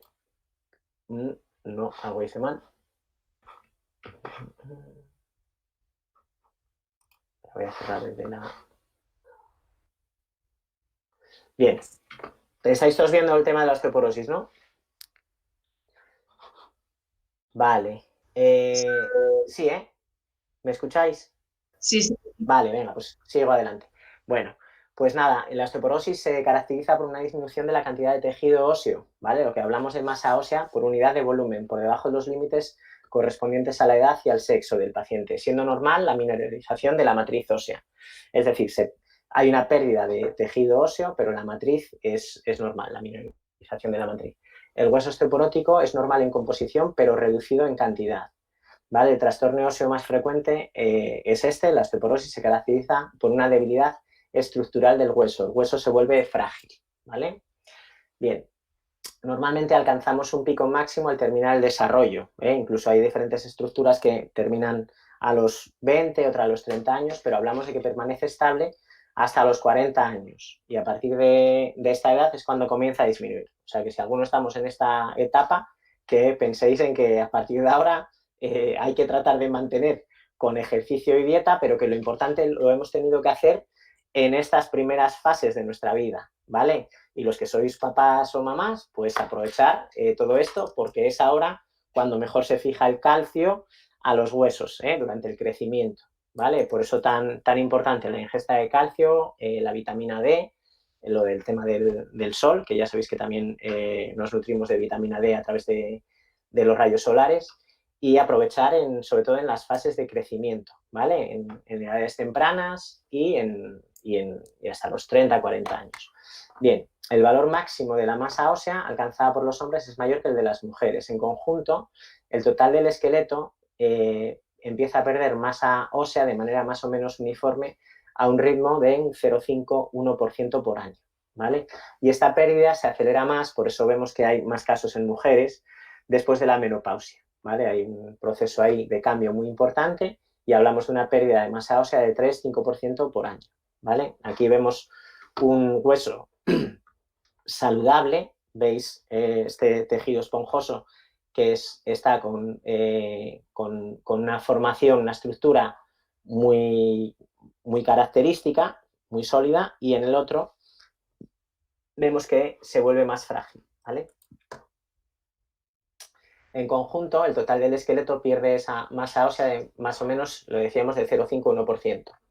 Una mujer pierde a lo largo de su vida, fijaros, eso es una barbaridad, un 50% de la masa ósea cortical y el hombre alrededor de 2/3 de esa cantidad, de ese 50%, mucho menos que la mujer. Veis cómo está como más, hablamos como una estructura más apolillada del hueso, ¿vale? Bien, hay unos factores responsables de esa cantidad de masa ósea. Por un lado están los genéticos, la raza, sabemos que la raza negra tiene más masa ósea que personas de raza blanca. En los familiares, la herencia de la masa corporal suele ser una de las causas de presentación de la enfermedad. En mujeres se presenta una mayor pérdida de masa ósea, principalmente durante la menopausia. También afecta a personas de talla baja, ¿vale? Y mujeres de talla baja padecen osteoporosis con una mayor frecuencia. Aquí vemos un poco el funcionamiento, cómo hay unas células que se llaman osteoclastos, que son las que producen una erosión, ¿vale? Van comiendo el tejido óseo y después aparecen los osteoblastos, que son los que construyen hueso, ¿vale? Para que penséis un poco, es parecido al proceso de otros tejidos estructurales corporales, ¿vale? Bien, también hay otros factores ambientales que dependen, que van a influir en la masa ósea. La ingesta de calcio es fundamental. Este factor tiene importancia solo durante el desarrollo madurativo del individuo. Aquí me toca casi, no por padre, pero por persona que está siguiendo el crecimiento y el desarrollo madurativo de una niña, que es la hija de mi pareja. También aquí quiero hacer un llamamiento al tema de la lactancia materna, también muy importante, ¿vale? La leche materna, mucho más importante que en otros ámbitos, siempre que se pueda, ¿vale? Muy, muy importante para el crecimiento óseo. ¿Qué ocurre con la menopausia? Pues hay una disminución de los estrógenos, en la producción de estrógenos, y esto va a repercutir en esa pérdida de masa ósea.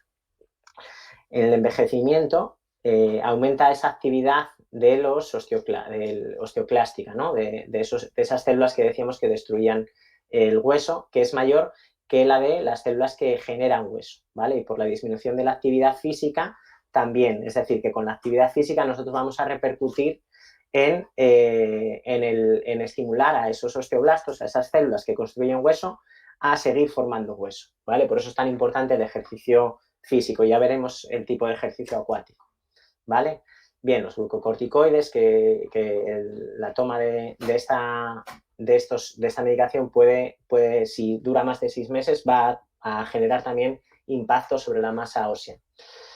Frente a lo que se pensaba, las personas muy delgadas suelen tener una masa ósea menor, ¿vale? Y además el tejido adiposo es fuente de estrógenos, con lo cual, si estamos un poco gorditos, esa parte que ganamos a la fuente de estrógenos y una generación mayor de osteoblastos y de masa ósea.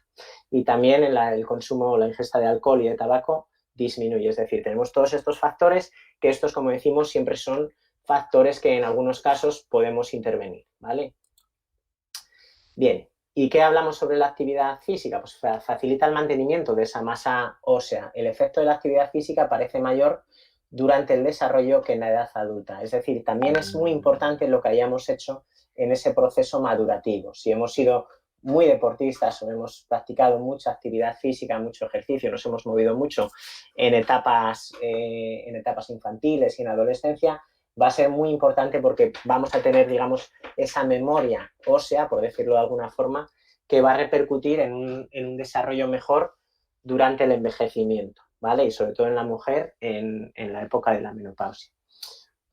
También se produce tras una inmovilización una pérdida de hueso, ¿vale? Pérdida de matriz también y de mineral óseo, y esto se da radicalmente en unas inmovilizaciones, por ejemplo, imaginaros una intervención en una cadera, en una persona de 50 años, ¿no? Pues esos 6 meses de inmovilización, 4 o 6 meses, puede haber una pérdida ósea del 30 al 40%, es una barbaridad, con lo cual estamos hablando de, también va a haber una comorbilidad entre la artrosis y la osteoporosis, ¿vale? Por ejemplo. Y el movimiento por sí solo, sí que hay que dejarlo claro que no protege contra la osteoporosis, siendo necesaria la actividad de contrarresistencia para mantener la salud esquelética. Vamos a hablar también de qué se ha evidenciado en estos años últimos en cuanto a investigaciones relacionadas con el tipo de ejercicio físico más adecuado para mejorar ese trabajo de generación de hueso, ¿vale? Aquí vemos un poco, está un poco borrosa la imagen, pero yo creo que se ve bien, cómo los preosteoclastos se dejan caer sobre la superficie del hueso, ¿vale? Y vemos esos osteoclastos activos que lo que hacen es generar una ruptura de hueso, ¿vale? Y vemos cómo empiezan a aparecer los osteoblastos y van regenerando y formando o mineralizando el propio hueso, ¿vale? Hay un proceso ahí químico muy interesante. Hay algún vídeo que tenía por ahí, a ver si lo podemos poner después, que explica muy bien todo este proceso, ¿vale? Y hablamos de dos tipos de osteoporosis. Las primarias, que son involutivas, estas generalmente son las que vamos a trabajar más, la posmenopáusica y la senil, y la idiopática, que es de una aparición más temprana, juvenil o del adulto joven, ¿no?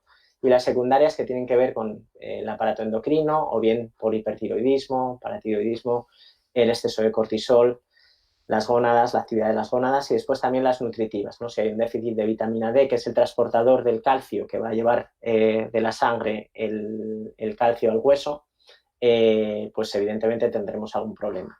Alteraciones en la ingesta de proteínas, los fármacos, hablamos antes de los glucocorticoides, pero también todos estos. Y también hay otro tipo de osteoporosis un poco más extrañas, pero bueno, también que son a considerar, como las que tienen que ver con los niveles de sangre, mieloma, leucemias y demás. Y por último, las inmovilizaciones, ¿vale? Las que más nos interesan, decíamos, eran las involutivas, ¿no? La senil y la posmenopáusica.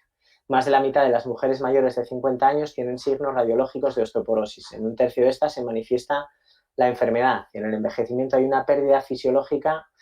Ya decíamos que a partir de los 40 años aumenta la reabsorción ósea, pero también, sobre todo, aumenta la actividad osteoclástica, ¿vale? Y se habla de una enfermedad silenciosa, igual que la hipertensión arterial, ¿no?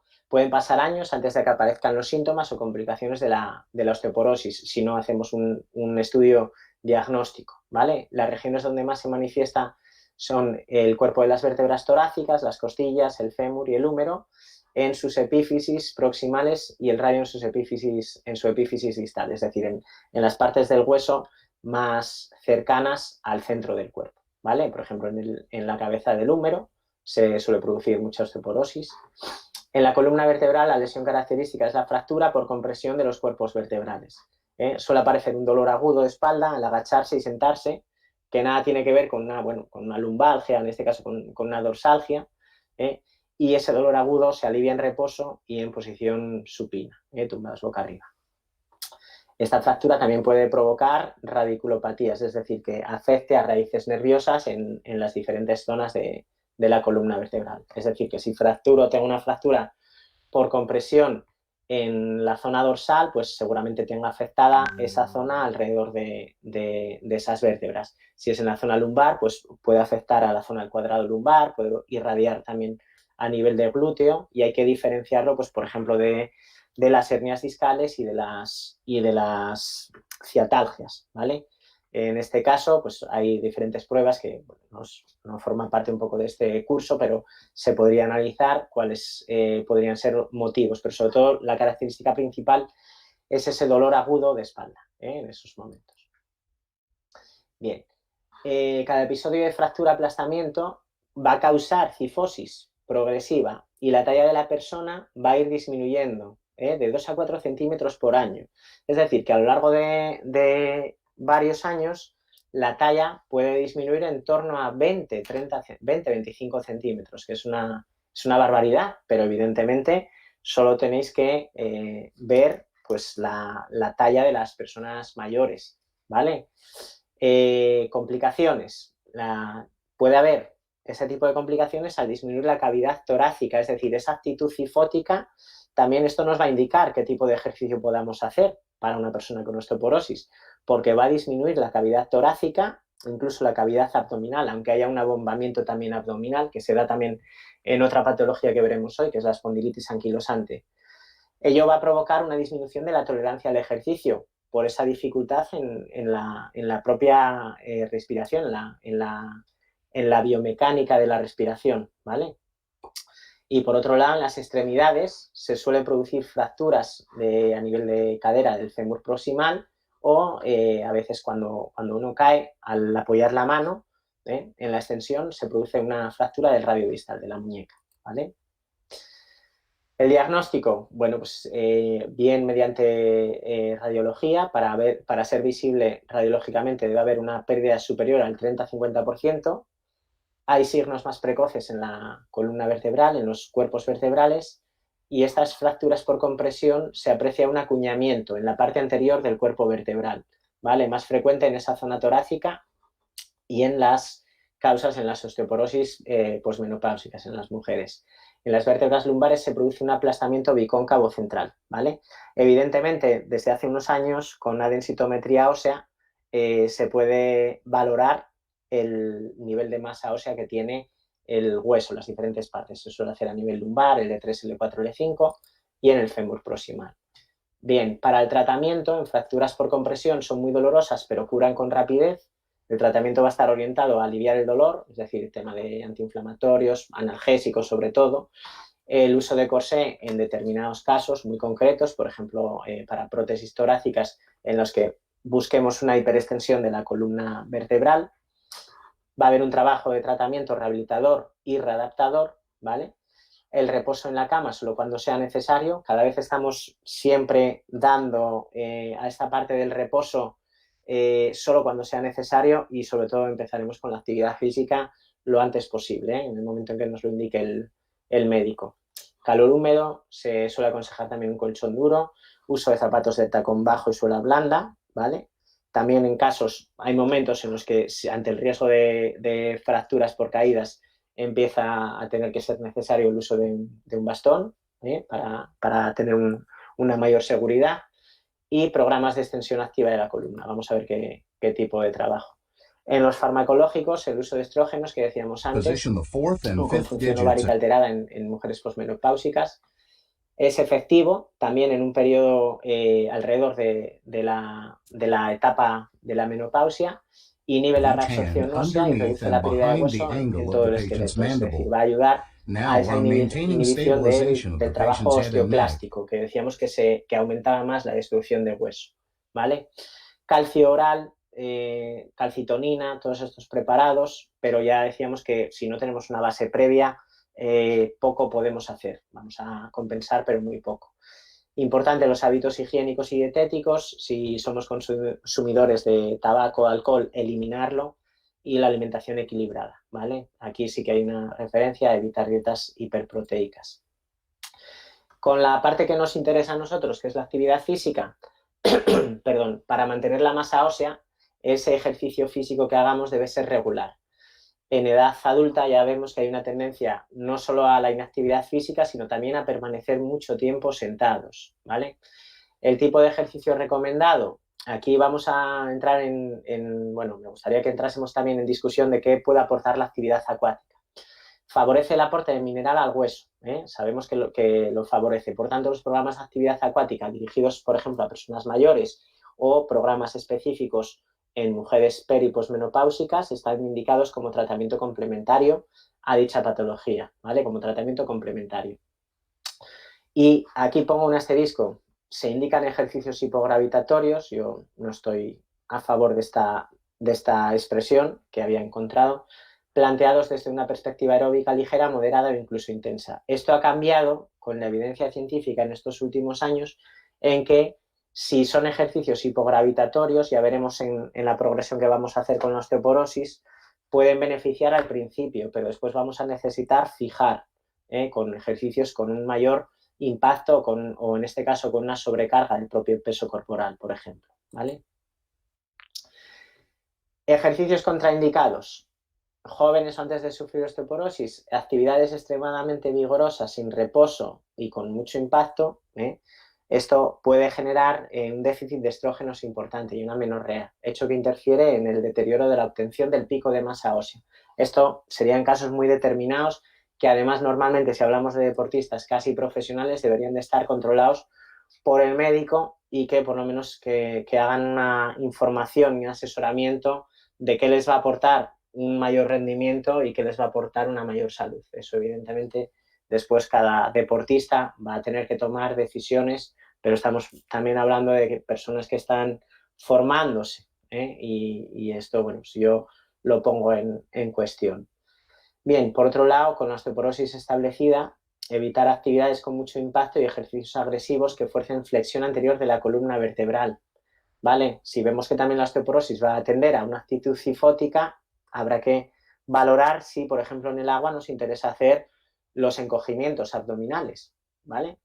Bien, agacharse, la torsión de la columna dorsolumbar o ejercicios en los que añadimos, por un lado, la flexión del tronco o de la columna vertebral junto con una rotación, pues están contraindicados. Ya no solo porque pudiera también generar algún tipo de lesión o de molestia a nivel discal y a nivel de raíces nerviosas, sino también por lo que puede sufrir en este caso a nivel óseo, ¿vale? Y actividades que supongan riesgos de caídas, ¿vale? Ejercicios que conllevan saltos continuos, correr sobre superficies muy duras, también están contraindicados. Bien, ¿qué ejercicios indicamos? Bueno, hablamos de que el ejercicio físico en general es la mejor terapia para fortalecer los huesos, pero que no sirve de mucho ingerir o mucho calcio solo o vitamina D o tomar fármacos para la osteoporosis si ese calcio no lo fijamos con ejercicio físico. Y por otro lado, el ejercicio con una ingesta baja de calcio y la suplementación con calcio sin ejercicio no aumentan la densidad mineral ósea de la columna vertebral, ¿vale? Es decir, que habría que combinar los dos, ¿vale? En esta combinación, en esta gráfica, la combinación de la ingesta de calcio y el cambio en la densidad mineral ósea a través del ejercicio, esa combinación es la que mejor resultados da. ¿Qué metodología utilizamos en osteoporosis? Vamos a hablar de un programa que va a vincular o va a combinar el trabajo acuático con el trabajo en tierra. Por un lado, empezaríamos en un primer nivel con un trabajo acuático a nivel básico y a nivel avanzado. Y un segundo nivel terrestre, primero en descarga, caminar, realizar ejercicios en la elíptica, step, bicicleta, estiramientos y tonificación muscular.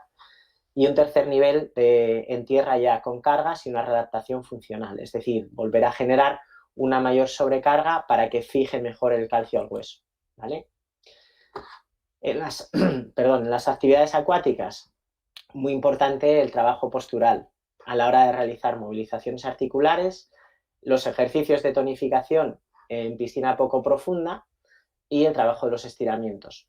Por ejemplo, algo muy importante en este trabajo sería el controlar una posición neutra de la pelvis, que la gente vea que, no sé si se ve el cursor, pero que vea que en la zona de la zona pélvica y zona de la columna lumbar hay una posición neutra en esa postura, ¿vale? Muy importante para repartir el peso, no en el agua, que en el agua evidentemente cambia completamente, sino cuando estamos en tierra, ¿vale? Y hay unos artículos, una investigación de Rico Lenza, de finales de los 90, que muestra, y bueno, hizo varias, pero tiene un libro muy, muy famoso, de los primeros que empezó a tratar el tema de la osteoporosis y el ejercicio físico, creo que es del 91, y después también hay algunas tesis doctorales que él ha dirigido, en los que se muestra cómo se presenta calcificación de extremidades superiores en un grupo de nadadoras, ¿vale? Esto, si tenéis después ahora, al final de este apartado, lo hablamos, ¿vale?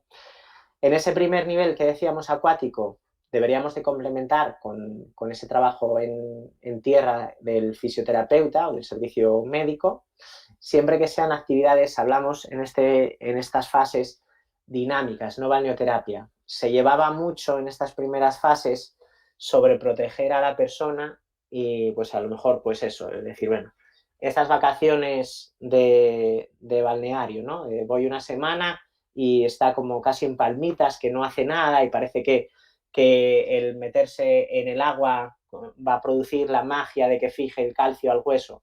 Nada, eso es muy relajante, muy aconsejable para desintoxicarse mentalmente o emocionalmente de un montón de cuestiones, pero a nivel físico, a nivel interno, no produce cambios en la osteoporosis. Lo que necesitamos son ejercicios y actividades muy dinámicas, no pasivas, ¿vale? Olvidaros los aficionados a las técnicas de relajación tipo Watsu o a lo de los spas y balnearios de manera pasiva, eso muy bien como unas vacaciones, pero a nivel de osteoporosis no va a ayudar, ¿vale? No es que lo empeore, pero bueno, simplemente no te va a mejorar. Bien, no sé si os suenan estas piscinas. Aquí hablamos de las actividades acuáticas, necesitaríamos piscina profunda, piscina poco profunda, ¿vale? Hablábamos de esa realización correcta de los ejercicios, de la técnica, por eso otra vez muy importante ese proceso educativo en las sesiones en los que yo pueda dedicar tiempo a mejorar la técnica de algún determinado ejercicio, ¿vale? Y que le dedique ese tiempo que puede servir a nivel grupal ese trabajo de enseñanza, pero que sirva también individualmente para cada uno de los componentes de ese grupo de personas a las que vamos a realizar ejercicio, por ejemplo, con personas mayores, para que ellos después conozcan cómo tienen que hacer el ejercicio específico a lo largo de las diferentes sesiones, ¿vale? Sistemas de entrenamiento multicomponente orientados a resistencia, fuerza y velocidad, una planificación lógica dentro de los microciclos o las semanas de entrenamiento que hagamos, y el objetivo final es llegar a volúmenes y cargas más altas, es decir, trabajar o bien con más volumen, sea en forma de si vamos a hacer carrera, distancia o en tiempo, en lugar de sesiones de 45, pues acabar con sesiones de 50 minutos, 55 minutos y cargas más altas, con mayor impacto, ¿vale? Bien, aquí tenemos pues alguna investigación científica de Physical Activity and Bone, haz que la fuerza te acompañe, ¿no? Decían. Bueno, estos los dejo después, todos estos artículos, si queréis damos algún repaso, pero prefiero que si hay más intervención como antes, al final de este capítulo, mejor. A altas intensidades, aumento de la densidad mineral ósea, impactos verticales. Hay que pasar un umbral de intensidad. Vale, pues aquí, no sé si me veis nuevamente, a ver si os busco. por aquí. Podéis ya abrir micros si alguien quiere hablar.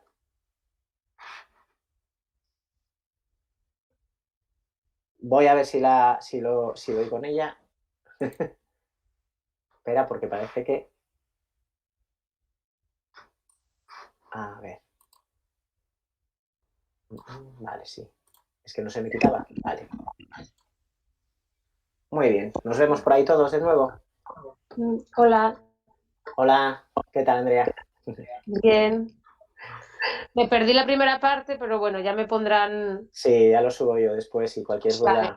Y bueno, como tendremos después la parte presencial, esperemos que en breve, Sí, pues cualquier duda también sin problema. vale. Respecto al tema de la osteoporosis, se ha hablado mucho en estos últimos años del ejercicio con impacto en el agua, ¿vale? Es decir, el ejercicio con impacto es ejercicio que es contra resistencia, pero también ejercicios, por ejemplo, de multisaltos. Yo no sé si lo habíamos hablado en la otra ocasión, que habíamos trabajado el tema de las personas mayores, igual también tocábamos de refilón el tema de la osteoporosis, pero yo hasta hace 10 años era muy receloso de hacer saltos con la gente mayor en piscina poco profunda, ¿vale? Y les decía, ya veremos después, ya os digo que el último PowerPoint va a ser sobre el tipo de trabajo que hacemos acuático específico en general para todas estas patologías.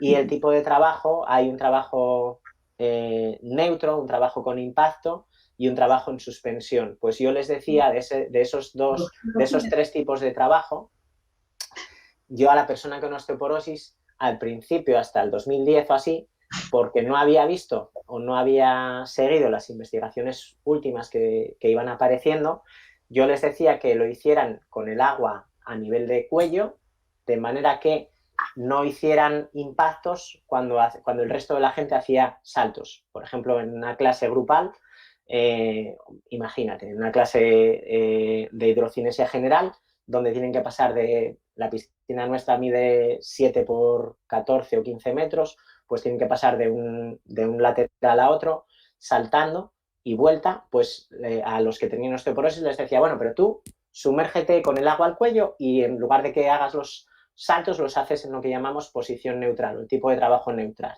¿vale? Y otros saltos son los que tú sales, hay una parte en la que tu cuerpo sale fuera del agua, que hay un impacto mayor. Pues yo, como era muy temeroso de que el impacto ese fuera perjudicial para la persona con osteoporosis, yo, por excesiva precaución y por desconocimiento de las investigaciones que empezaban a hablar de que era importante el trabajo con impacto y el trabajo de una mayor intensidad, pues no lo estaba haciendo bien, por exceso de celo, en este caso. ¿Vale? Entonces aquí os quería lanzar un poco a debate cómo enfocáis o si tenéis constancia de esta situación y qué es lo que aplicáis en vuestras clases, ¿vale? No sé si por aquí queréis lanzaros a hablar, ¿vale? No sé si se me entiende la propuesta, Sí, sí, ¿no? se oye. Vale, bien. Hola, hola. Venga, Alejandra, venga, adelante.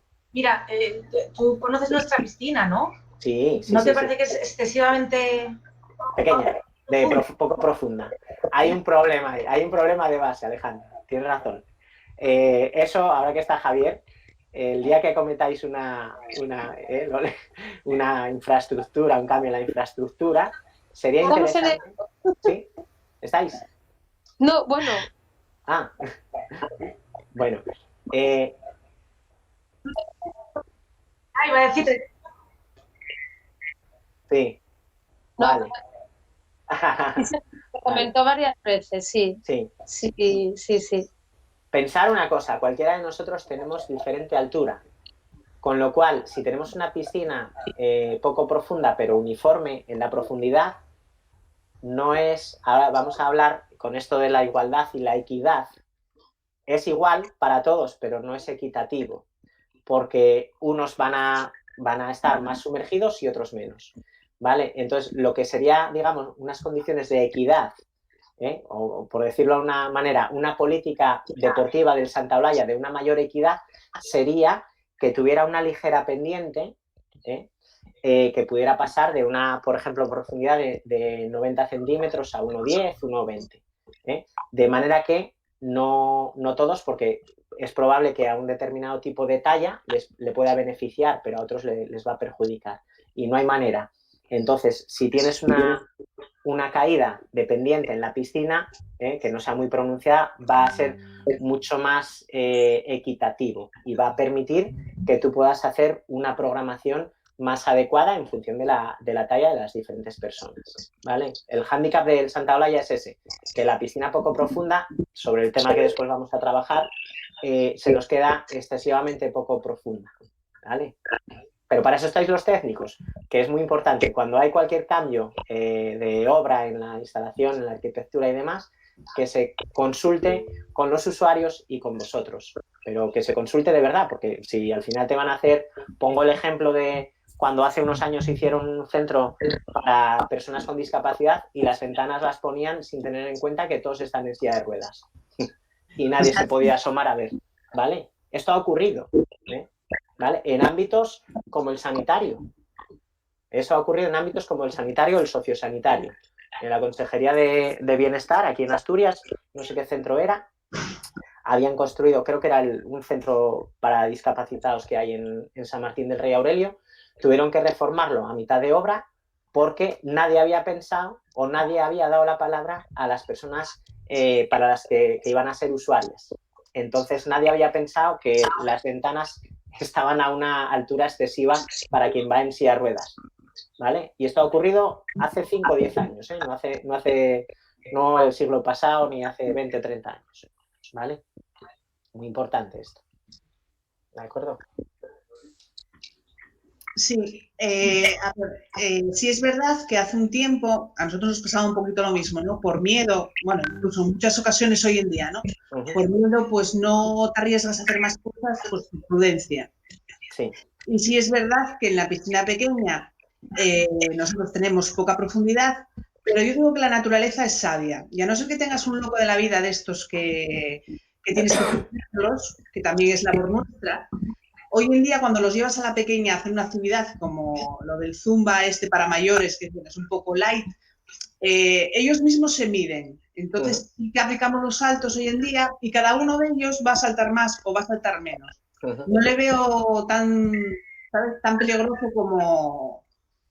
Y luego, por otro lado, es igual que, por ejemplo, lo de las pesas. Las pesas hace unos años era impensable, ¿no? Mayores pesas, ¡uf, qué horror! Y hoy en día, pues está comprobado que es muy bueno trabajar la tonificación, mantener esa tonificación, incluso aumentarla. Y en la pequeña, pues estamos haciendo eso. Yo creo que no hay que tener tanto miedo, porque a no ser que tengas, ya os digo, uno de estos locos que yo puedo y se ponen rojos y los ves que les va a dar algo, a no ser que sea en ese caso, normalmente la naturaleza no deja saltar más de lo que se puede permitir. Bueno, y tendemos a ser conservadores, tanto los propios usuarios como nosotros. Yo a lo que me refería, sí, es cierto, a lo que me refería es a que yo en mis clases, durante un montón de años, les privé de hacer ejercicio con alto impacto para rodillas y caderas. Claro. Y ha sido un error muy, muy grave que cometí por ese desconocimiento. Y sí que os quería comentar también, por ejemplo, vosotros tenéis un servicio médico, no sé cómo lo tenéis establecido, pero ¿habláis habitualmente o semanalmente o quincenalmente o en una reunión mensual con el servicio médico, sobre todo con el médico, la médica o los médicos? A ver, nosotros sí o a través de coordinación o... Nosotros sí que tenemos un proyecto con el tiempo, que sí que puede hablar mejor Javi de ello, sí, en el que el equipo multidisciplinar podamos tener, digamos, una cadena entre todos nosotros. Pero digamos que eso es un planteamiento que es a largo plazo. Vale. Sí que es una ocasión, o en mi caso, por ejemplo, que trabajo por adaptación funcional y son casos específicos, puntuales, en el que sí trabajas de tú a tú con el usuario, sí que a lo mejor cuando hay alguna duda, pues acudo al fisio o acudo al médico. Pero ya es a nivel particular, a nivel de una actividad concreta. Por ejemplo, bueno, entiendo que al estar en una actividad grupal ya ha pasado una serie de fases o diferentes fases, ¿no? Imagínate una persona que ha tenido que tiene osteoporosis y ha tenido una fractura de cadera. Bien, entiendo que sí, que a lo mejor no llega hasta el servicio grupal a los 6, 8 meses de esa situación, pero saber también un poco en qué fase pueda estar cada persona para, bueno, pues eso, tener mayor precaución o decir, bueno, pues con las condiciones actuales, pues no decirle, bueno, tú no saltos, sí puedes estar en zona poco profunda, pero sin saltos, Sí, o sí, vas a empezar sí, con la actividad en piscina profunda, sí. ¿vale? No sé si eso se da. Sí, sí, sí, la verdad es que lo que hacemos actualmente es cuando nos llega algún caso que ya ellos mismos vienen con esa incertidumbre de qué hacer ante la patología que tienen, dependiendo del caso, pues nos lo pasan a veces a Andrea, a veces a mí, o Andrea me lo deriva a mí, y de ahí sí que decidimos si va a una clase grupal o mejor se le aconseja ir a la clase de adaptación funcional durante un tiempo hasta que pueda unirse a ese grupo, ¿no? Uh-huh. Y sí es verdad, cuando ya venimos ya viene con la patología y va al grupo de trabajo, el monitor pues habla con esa persona y lo que hace es decirle, mira, esto lo tienes que evitar, esto no lo puedes trabajar, ¿sabes? O en ese momento no te preocupes que yo voy a estar pendiente para modificártelo. Vale. Más o menos es lo que estamos haciendo. Uh-huh. Bien. No sé si, Andrea, ¿quieres comentar algo o no estabas con No, es lo que comenta Loli. Hasta que no tengamos una estructura multidisciplinar, es verdad que llegamos a donde llegamos. Uh-huh. Entonces, llegamos a eso, a personas que nos vienen con ciertos problemas, patologías que nos cuentan y las derivamos. O a la redactación o a uno de los programas fitness.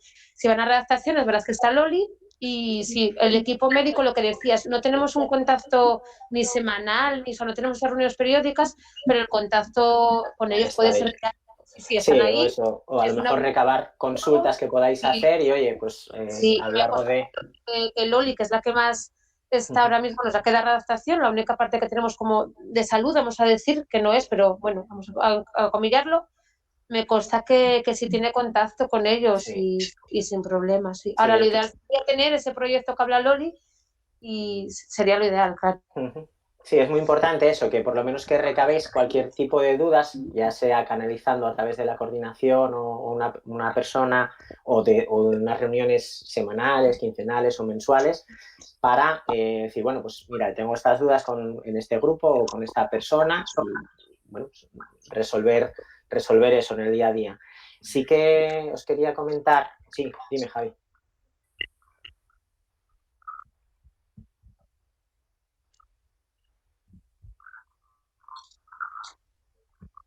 Uh-huh. Sí, bueno, poco a poco. Ha tocado esta situación.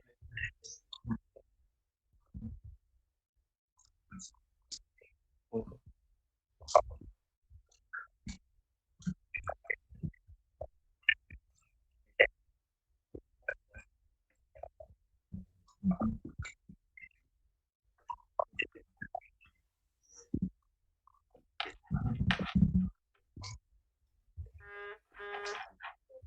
Sí. Uh-huh.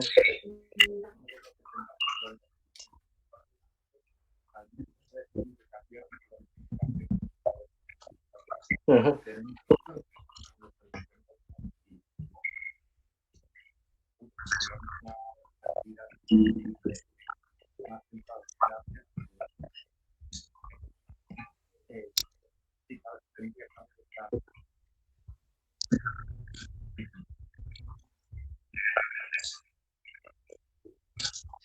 Uh-huh. Claro.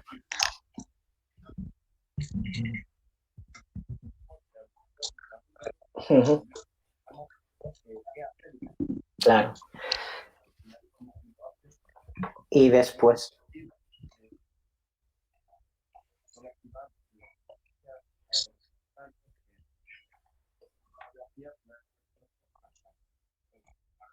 Claro.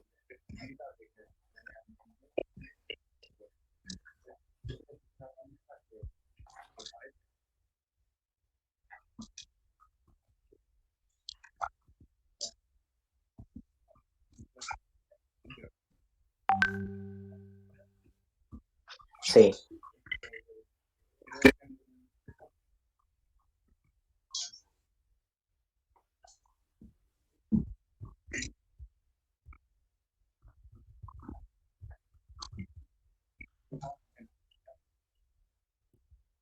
Ujú.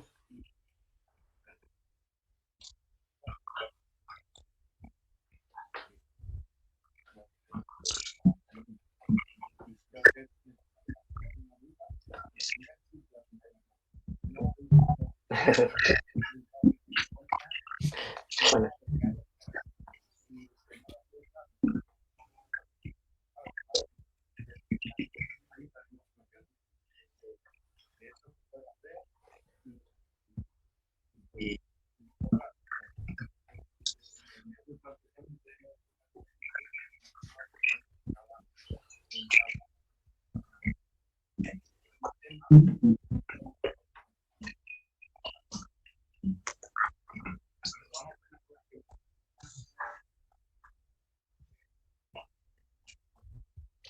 sí.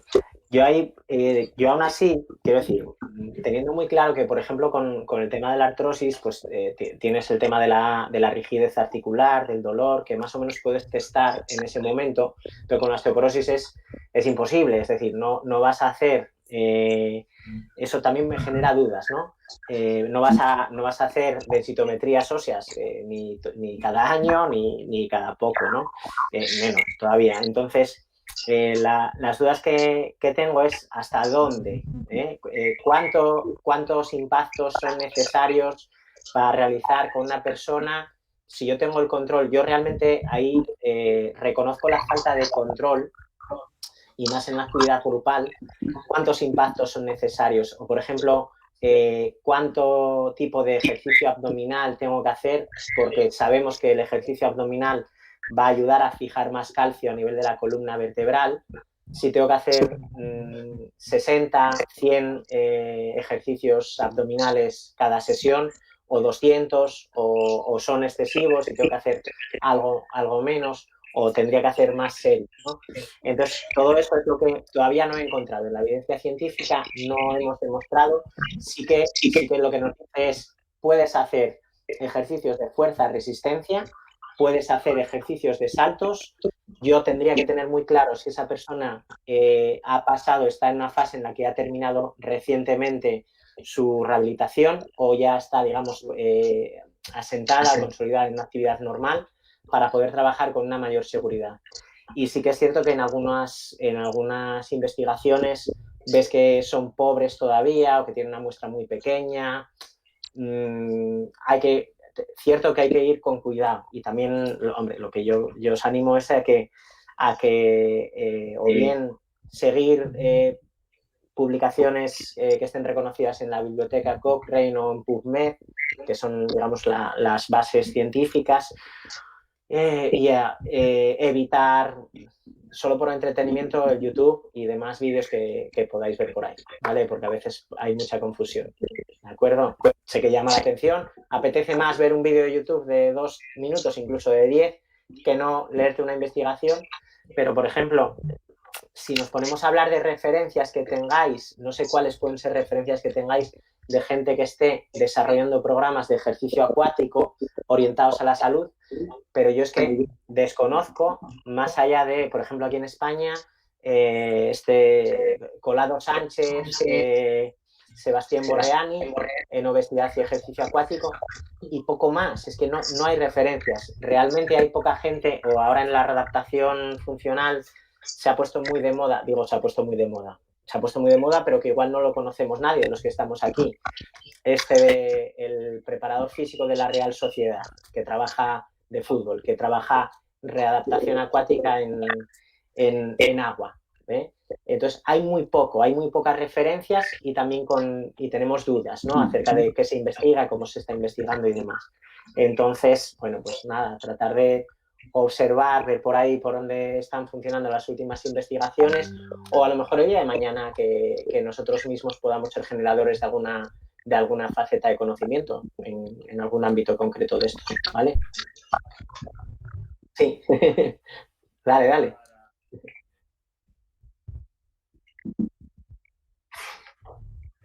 Sí, sí.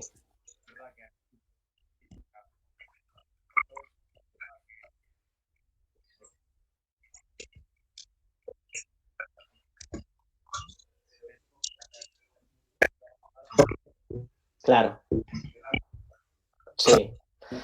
Es generalizado. Nunca hemos estado tan en conocimiento. Claro.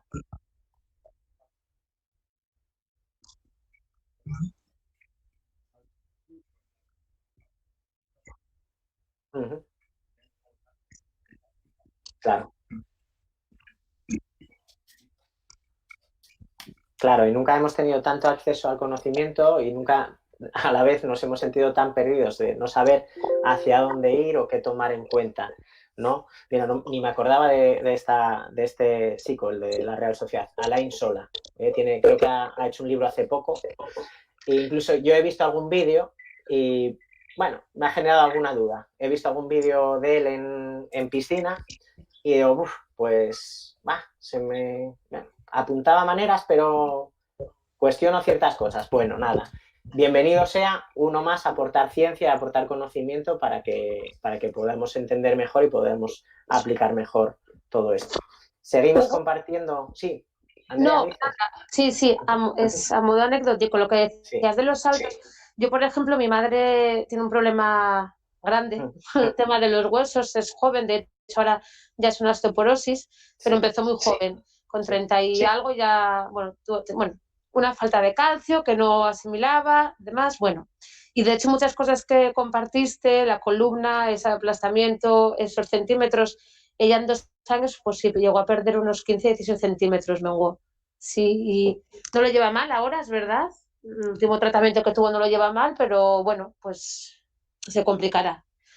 Y cuando venía a la piscina y tal, cuando viene, yo de hecho era yo la que decía, no, a la pequeña no, saltos Claro. no, todo educación, solo camina, ten cuidado. Sí, siempre es verdad que debería hacer más de lo que hace, pero bueno, eso ya es un tema aparte. Pero sí, yo era muy reacia a que se fuera la pequeña y a que hiciera cualquier tipo de ejercicio. Y con Loli, no sé si se acuerda que lo hablamos cuando venía mi madre y no la dejábamos.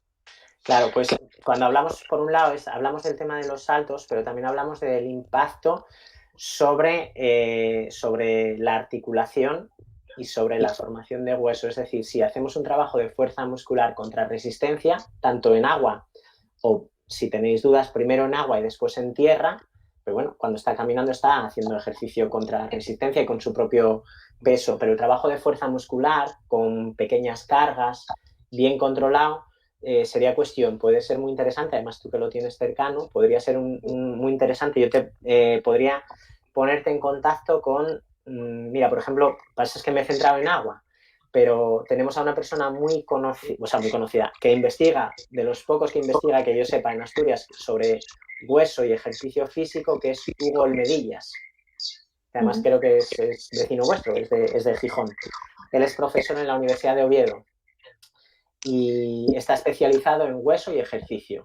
Si miráis en el grupo de GENUD, después os lo paso a todos, el grupo de investigación, hay un núcleo de investigación en Zaragoza, en la Universidad de Zaragoza y en la Universidad de Huesca, con Germán Vicente, por cierto, otro de Gijón. Germán Vicente era el decano, no sé si sigue siendo el decano de la Facultad de Huesca, del INEF de Huesca, y son expertos en hueso y ejercicio. O sea que por ahí hay mucho trabajo. Eran los que hace tiempo igual os sonaría y ha llegado algo acerca de que los nadadores, pero sobre todo estos, habían hecho una investigación en la que veían que, por ejemplo, al ciclista joven, como no hace ejercicio con carga de su propio peso, tiene menor densidad mineral ósea. Entonces, para su propia salud, debería hacer ejercicio en tierra. Además de lo que hace estar horas y horas en la luz. Por eso, por esa falta de impacto, ¿vale? Se ha visto una densidad mineral ósea menor.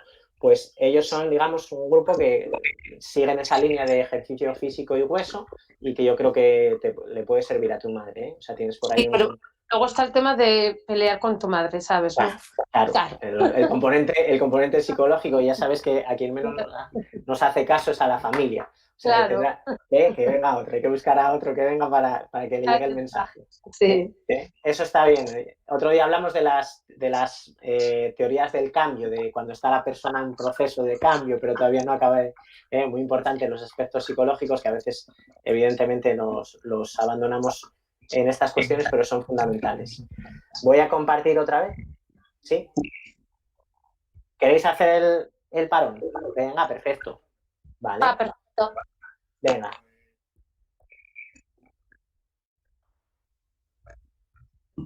Ay, madre, sí, que os dije que a las 11 paramos y no paramos.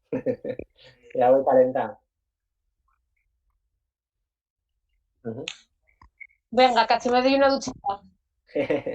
Venga, nos vemos ahora. Ahora.